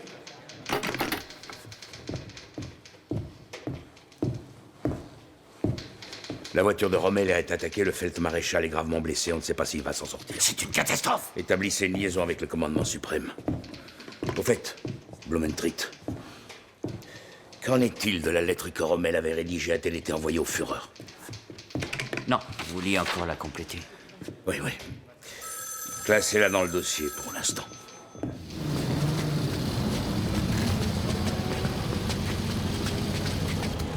Il a une fracture occipitale. Ils disent que c'est un miracle qu'il ait passé la nuit. Le Führer me demande de prendre le commandement ici, jusqu'à ce que Rommel soit guéri. Est-ce que je peux compter sur votre soutien, Speidel? Évidemment, mon Feldmaréchal. J'installerai mon poste de commandement ici, dans le château du comte. Ça me rapprochera du front. Blumentritt me remplace à Paris. Entendu. Mais ce sera tout pour l'instant. Ah oui. Depuis l'aube, l'ennemi est passé à l'attaque devant la ville de Caen.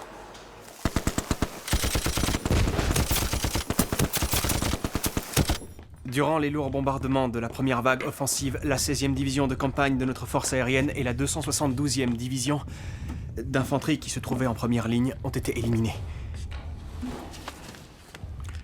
Le front tient encore? Oui, le front tient encore.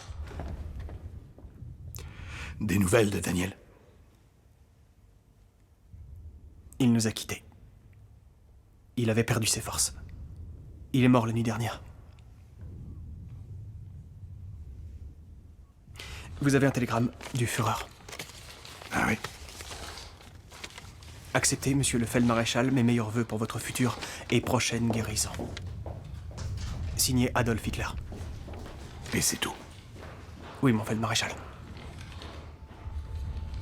Von Stauffenberg est malgré tout décidé à frapper. Quand? Il s'envole demain pour le quartier général du Führer. Kluge a fait transférer la 116e division de blindés du général Schwerin sur le front aujourd'hui. À partir de là, il ne nous reste aucune réserve pour agir contre les SS si nécessaire. Mais nous comptons sur Kluge. Vous ne parlez plus de votre ultimatum à Hitler. Est-ce qu'il y a déjà eu des réactions? Avec la blessure de Rommel, l'ultimatum est caduc. Vous voulez dire que vous ne l'avez pas envoyé? Non. Kluge connaît le projet. Ça fait longtemps. D'ailleurs, à plusieurs reprises, il a rencontré les conjurés. J'ai l'impression qu'il n'est pas encore prêt à engager des négociations de paix avec l'Ouest. Il n'y aura pas de négociations, mon général. Comment ça? Nous avons su par l'ambassadeur britannique de Madrid que nos adversaires, les Alliés, ne ratifieraient une capitulation qu'à la condition expresse qu'elle ait lieu simultanément avec l'Est. Mais alors, à quoi ça sert tout ça? À ce qu'aux yeux du monde, nous osions nous insurger contre ces hommes criminels. C'est ça qui est important.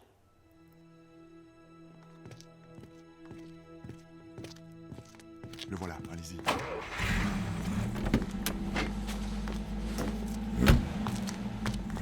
Mon général? Comtesse? Que faites-vous ici? Le Raphaël est un hôtel intéressant pour mes collègues anglais. Et une voiture de l'état-major de Rommel ne passe pas inaperçue. Au fait, comment va le Feldmaréchal? Vous prenez le risque que je vous trahisse? Au village, les SS ont pris plusieurs otages. Je dois me rendre. Ils ont emmené des enfants aussi. Qu'est-ce que vous pouvez faire? J'ai peur que mon influence soit insuffisante. Bien sûr. Bonne chance. Que voulez-vous faire? Je vais me rendre. Vous devriez attendre. Les choses changent parfois plus vite qu'on l'imagine. C'est vraiment ce que vous croyez? On ne devrait jamais perdre espoir.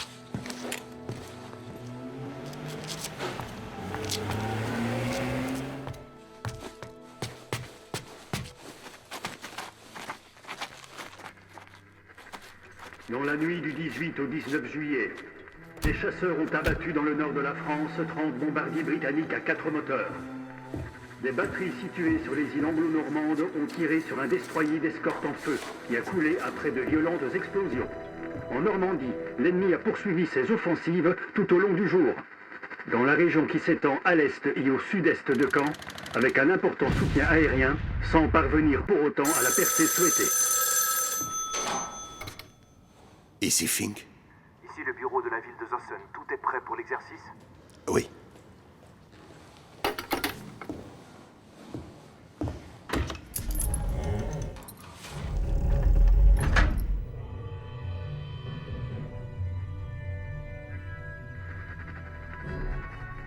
Des tentatives de sortie de l'ennemi depuis la ville vers le sud, ainsi que de violentes attaques des Américains plus loin vers le nord-ouest, ont échoué faisant beaucoup de pertes. Des avions d'assaut ont soutenu les combattants défensifs des troupes terrestres par des attaques à basse altitude et ont ainsi anéanti 10 chars blindés ennemis. Au cours des combats aériens, 16 avions ennemis ont été abattus. Dans la nuit de mercredi... Ici Fink. Exercice exécuté. Exercice exécuté. Ah, quand même.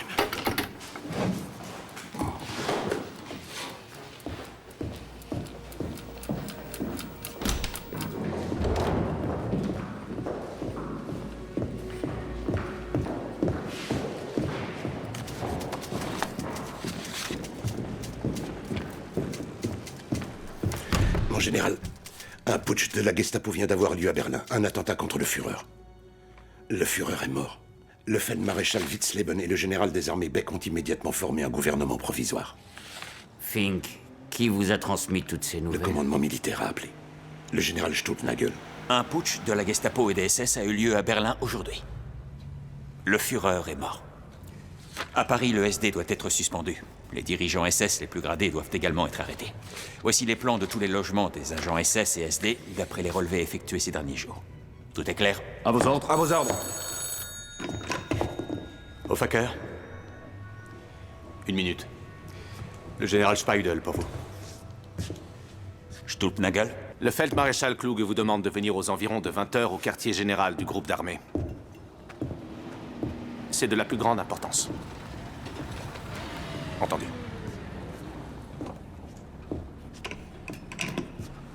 Qu'est-ce qu'il a dit? Il sera là à 20 h. Entrez! C'est pourquoi? Un téléx qui vient du quartier général du Führer de la part du Feldmaréchal Keitel. Lisez-le-moi. Il dit qu'Hitler est vivant. Vous allez établir ce qui est vrai et ce qui est faux, ça devrait pouvoir se faire. J'imagine, oui. Dites donc, Biden. Rommel et vous étiez au courant de tout ça? Non. Tout d'abord, nous vous répétons cette annonce importante, transmise par le service liaison radio, et qui a été diffusée cet après-midi sur tous les émetteurs. Aldinger. Oui, mon Feldmaréchal. Un attentat a eu lieu contre le Führer. Vous pouvez éteindre la radio? Un attentat à la bombe a été perpétré aujourd'hui contre le Führer. Oui, mon Feldmaréchal. Selon...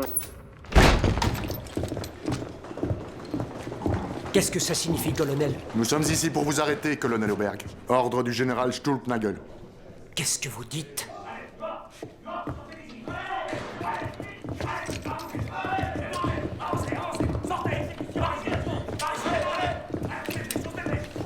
Votre arme, je vous prie, colonel Oberg.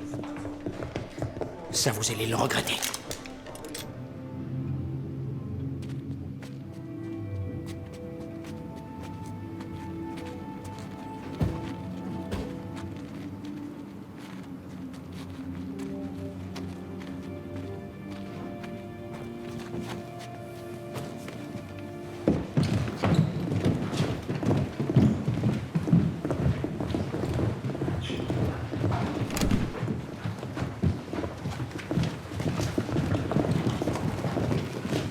Maintenant que le Führer est mort, il y a ici aussi des décisions à prendre. Quelles sont vos intentions? Messieurs, je vous prie de vous asseoir. Messieurs, nous avons reçu aujourd'hui des informations contradictoires. J'ai réussi à joindre, voici environ une demi-heure, le général Stief par téléphone. Il se trouve au lac Mamry ce soir. Et il a parlé avec des officiers de la Wehrmacht, qui se trouvaient à la tanière du Loup aujourd'hui. Et d'après eux, Hitler aurait survécu à l'attentat à la bombe. Actuellement, ce n'est plus à Berlin qu'ont lieu les actions décisives. Beaucoup plus importantes sont les décisions qui vont être prises ici, en France. J'en appelle à vous, au nom de l'avenir de l'Allemagne. Arrêtez de suivre Hitler et emparez-vous du commandement de l'action de libération ici. Faites ce que le Feldmaréchal Rommel aurait fait à votre place. Faites cesser cette tuerie sanguinaire, afin que l'issue n'en soit pas plus atroce encore. Évitez-nous de vivre une catastrophe qui entachera à jamais notre histoire. Oui. 1 minute, je vous le passe. C'est le général Varlimont du quartier général du Führer. Ici Kluge. Très bien entendu. J'avoue que je suis soulagé. Le général Warlimont tenait à nous informer que le Führer est en pleine santé. Oui, messieurs, il s'agit donc sans ambiguïté d'un attentat qui a échoué. Mon Feldmaréchal, je pensais que vous connaissiez ce projet. Non. Je n'en avais aucune idée. Messieurs, je vous invite à rester pour dîner.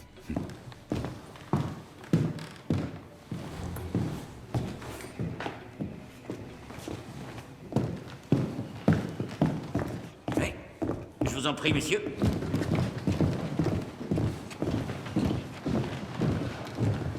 Mon Feldmaréchal, puis-je vous parler seul à seul? Qu'est-ce qui se passe encore? J'ai donné l'ordre d'arrêter tout le SD, y compris le chef suprême, le colonel Oberg. Comment ça? Blumentritt.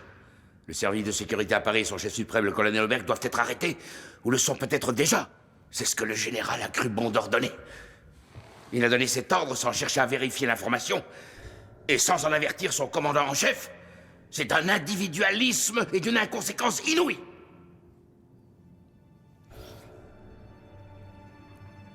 Téléphonez immédiatement. Cet ordre doit être annulé sur le champ. Les faits ont déjà parlé à Paris. Vous êtes dans la ligne de mire avec votre parole et votre honneur. L'honneur de l'armée et le destin de millions de gens sont entre vos mains.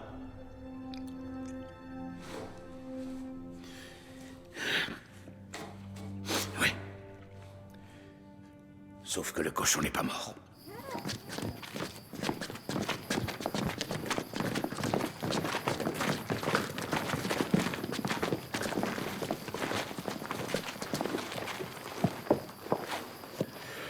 Si j'étais vous, Stulpnagel, je m'enfuirais en civil et j'irais n'importe où. Passez à l'ennemi si vous le pouvez.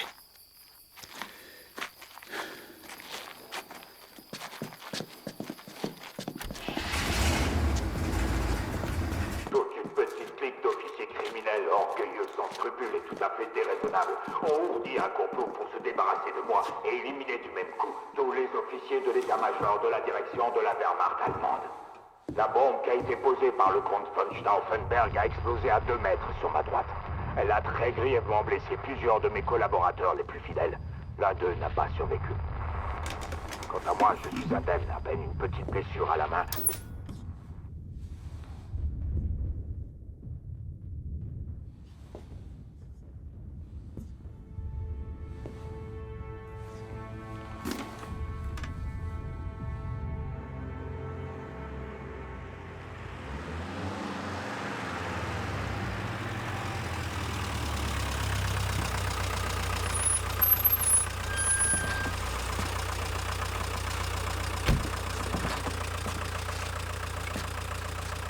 Je vais faire le tour du lac. J'ai besoin de me dégourdir les jambes. Attendez-moi au prochain carrefour.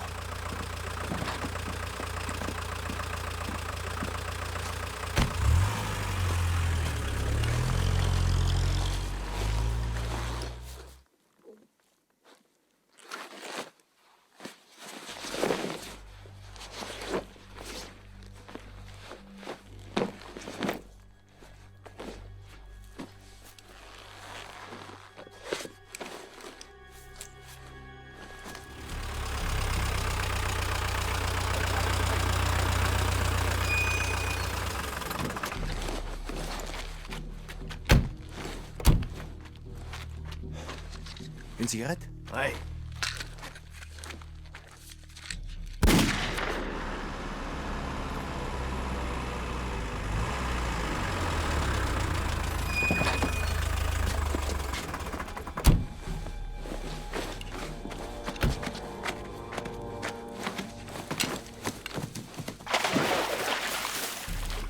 Où étiez-vous, Rommel? Où est-ce que vous étiez? Des noms ont été cités. Le nom de Rommel est parmi eux.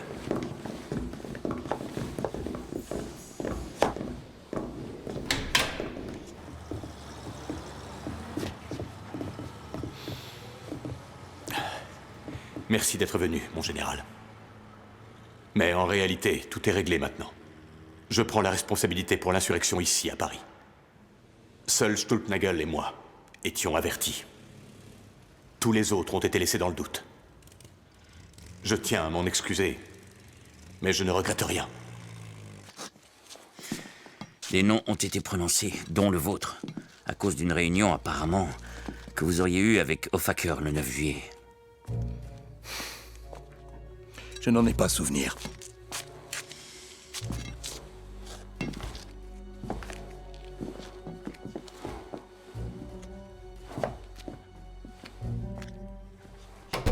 Ça ne devrait pas être très grave. On est venu vous demander votre estimation de la situation, et vous avez répondu ouvertement.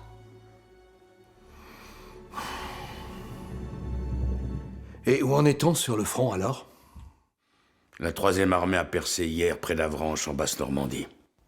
Je n'aimerais pas être à votre place, Klug. Aïe, mon Führer!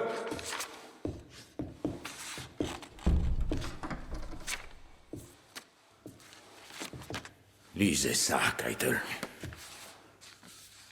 C'est une déclaration que ce Ofaker a faite au sujet de Rommel. Il dit qu'il s'est entretenu avec lui à propos de l'attentat. Si c'est vrai, Keitel, c'est une déception extrêmement difficile à vivre pour moi. Mais je ne peux pas infliger au peuple allemand auprès duquel il a une si grande réputation de le traduire devant un tribunal.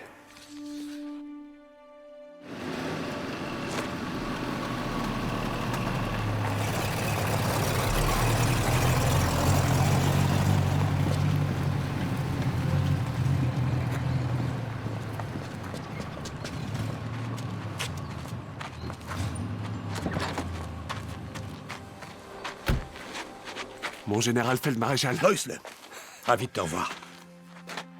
Mon Dieu.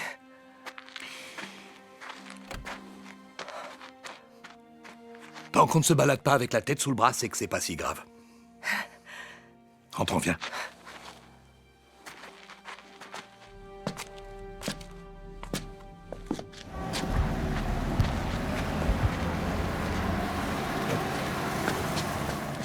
Par ici.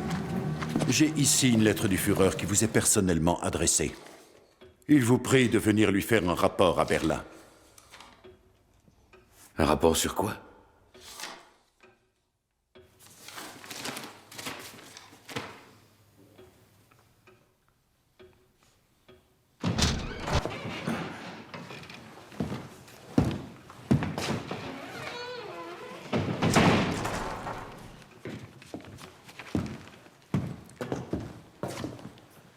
Les Américains ont déjà traversé la Seine avec 2 de leurs divisions.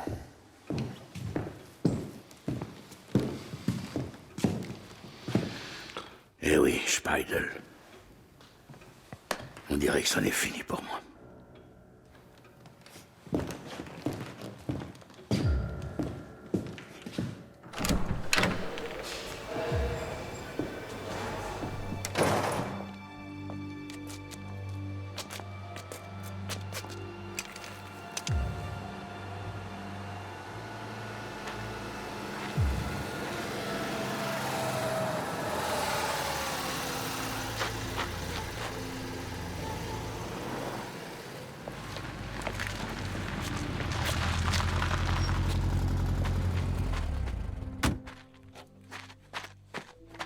Très heureux de vous voir, colonel.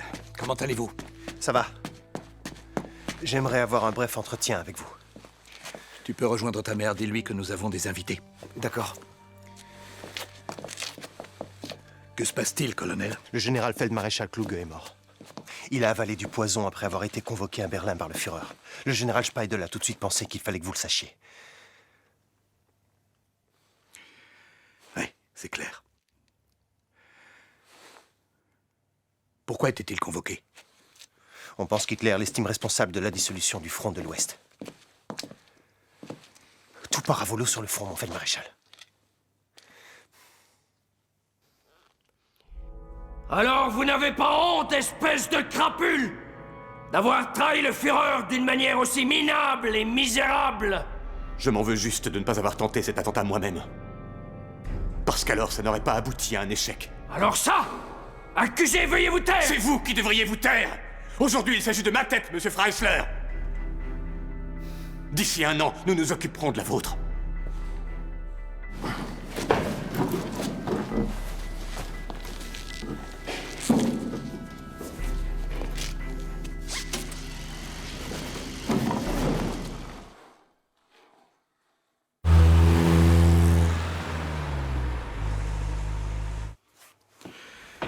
Quelle justification vous donne-t-on? Aucune. Rien. C'est simplement tombé du ciel. Je dois retourner en Allemagne et attendre là-bas un autre emploi. Qui a été nommé pour vous remplacer? Le général Krebs. Ah. Blumentritt aussi est remplacé. Il doit se rendre à Berlin où on l'attend pour un compte-rendu. Eh bien, vous voyez, Speidel, ça n'a rien d'inhabituel. On cherche tout simplement des boucs émissaires pour l'échec sur le front ouest. Voilà une semaine que les conspirateurs parisiens ont été condamnés. Oui. Effroyable. Jusqu'à Stolpnagel. Apparemment, Facker n'a toujours pas été exécuté. Et donc?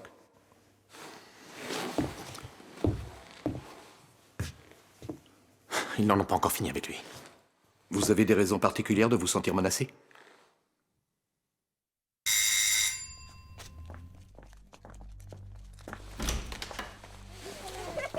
Bonjour, vous êtes Madame Speidel?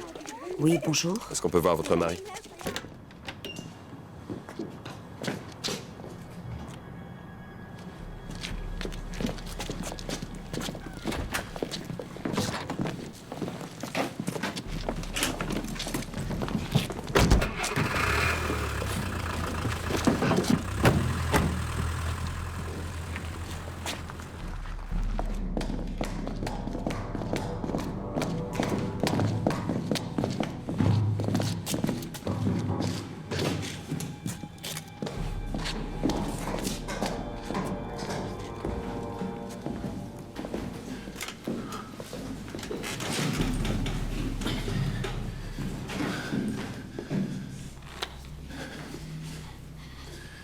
Bonjour, mon général. Lieutenant-colonel. Il ne l'est plus depuis longtemps. Monsieur von Hoffacker n'a plus rien que sa vie toute nue. Allez, Monsieur von Hoffacker. Répétez donc à Monsieur Speidel ce que vous nous avez raconté. Que vous avez parlé avec lui du projet d'attentat et que le Feldmaréchal Rommel lui aussi était au courant. Non. Ni le Feldmaréchal, ni le lieutenant-général n'étaient au courant. Si j'ai dit cette chose absurde, c'est la preuve que ma mémoire est assez confuse, voyez-vous, actuellement.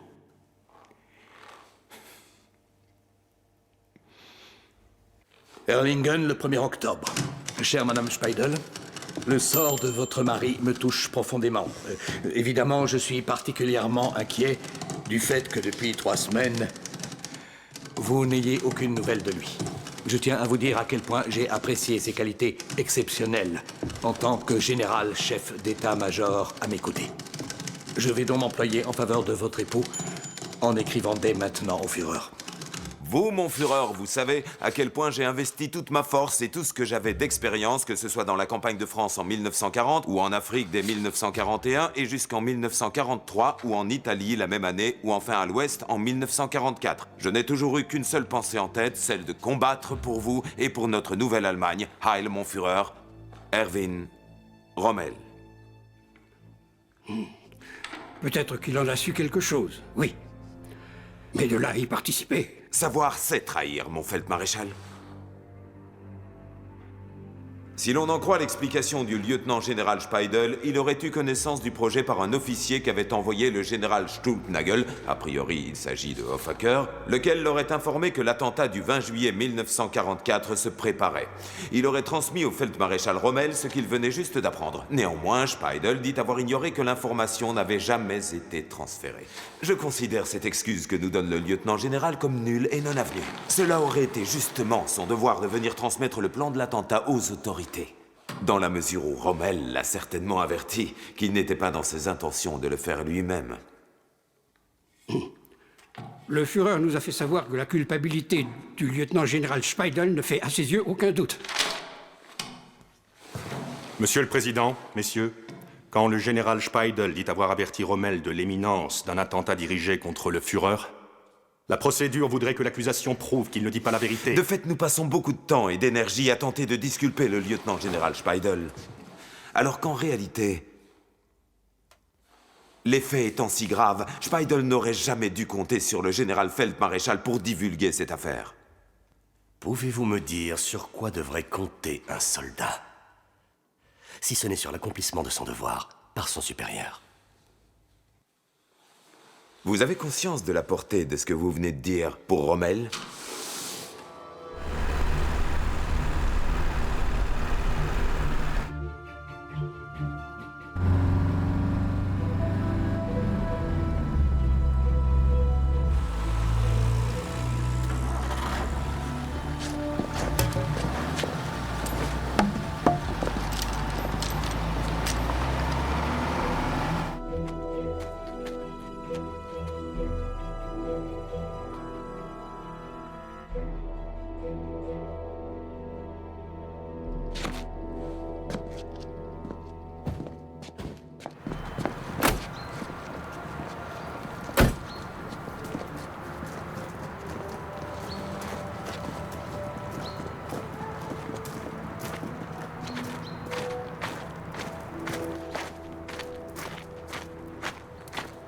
Mon général Feldmaréchal, vous êtes poursuivi pour avoir participé à l'attentat contre le Führer. Qui affirme ça? Nous avons ici les déclarations du général von Stulpnagel, du lieutenant-colonel von Hoffacker et du général Speidel. Speidel? Il a déclaré vous avoir informé qu'un attentat contre le Führer se fomentait. Je ne vous crois pas.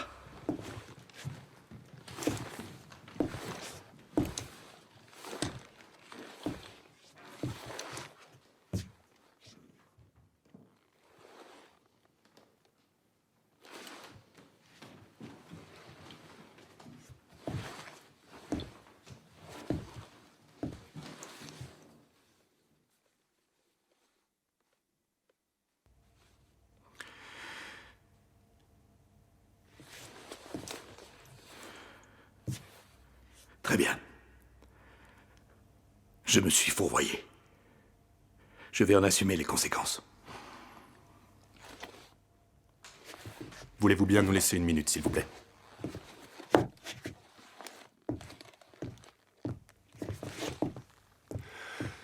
En reconnaissance de tous les services rendus envers le Reich, votre trahison ne sera pas révélée à la population. Si vous êtes prêt à...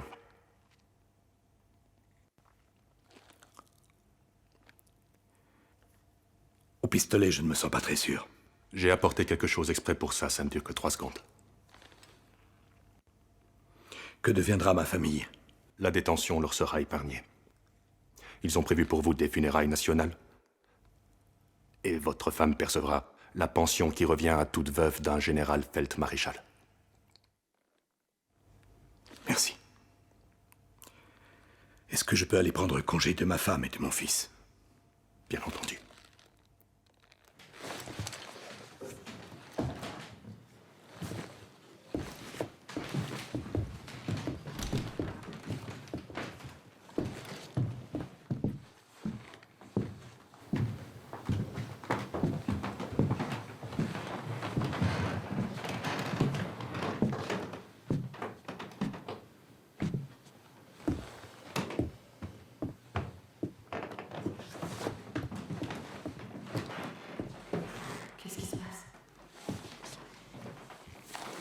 D'ici un quart d'heure, je serai mort.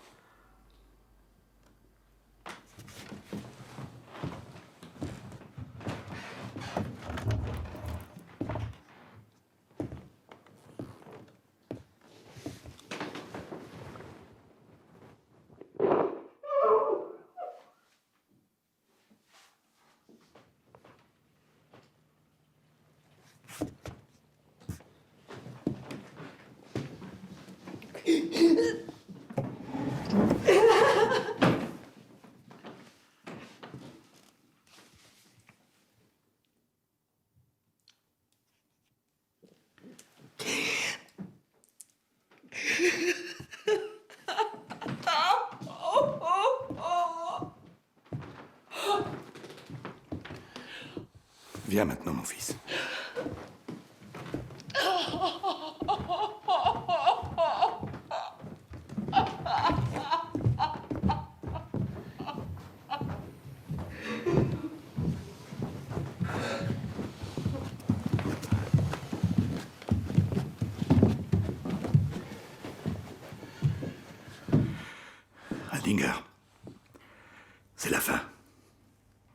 Mon Feldmaréchal.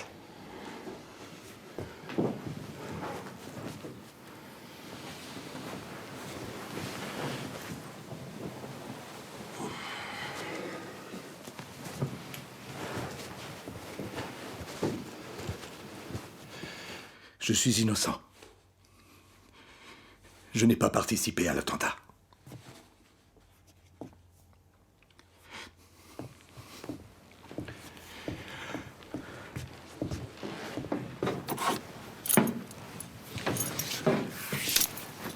Toute ma vie, j'ai servi la patrie sans relâche. J'ai fait de mon mieux.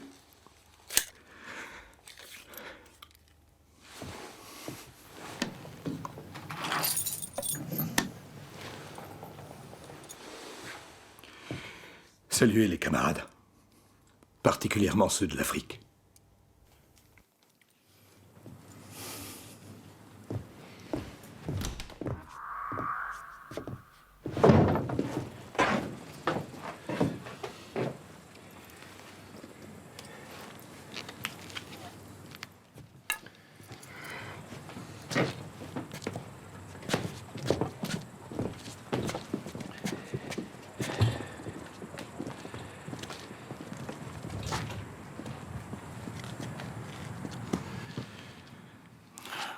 Manfred, ils ne vont pas épargner Speidel non plus. Occupe-toi aussi de Madame Speidel.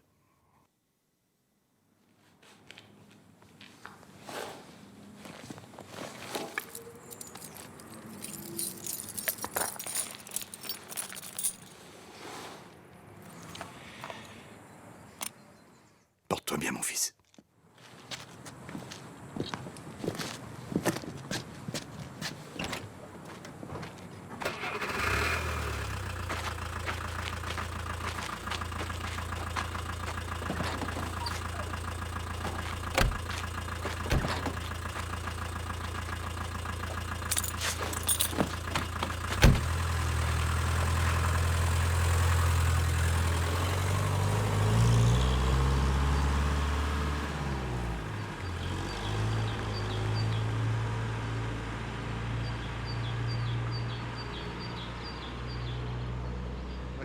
Le peuple allemand prend congé de l'un de ses généraux les plus courageux. Avec lui, a déclaré le Führer dans un ordre du jour, c'est l'un de nos meilleurs chefs d'armée qui est parti.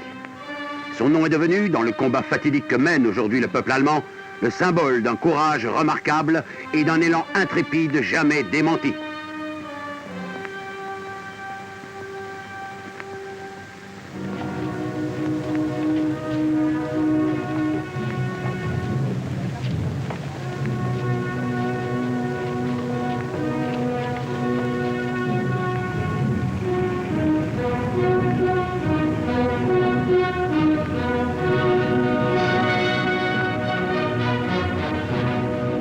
La population d'une ville du sud de l'Allemagne rend hommage une dernière fois à un grand soldat qui s'en va.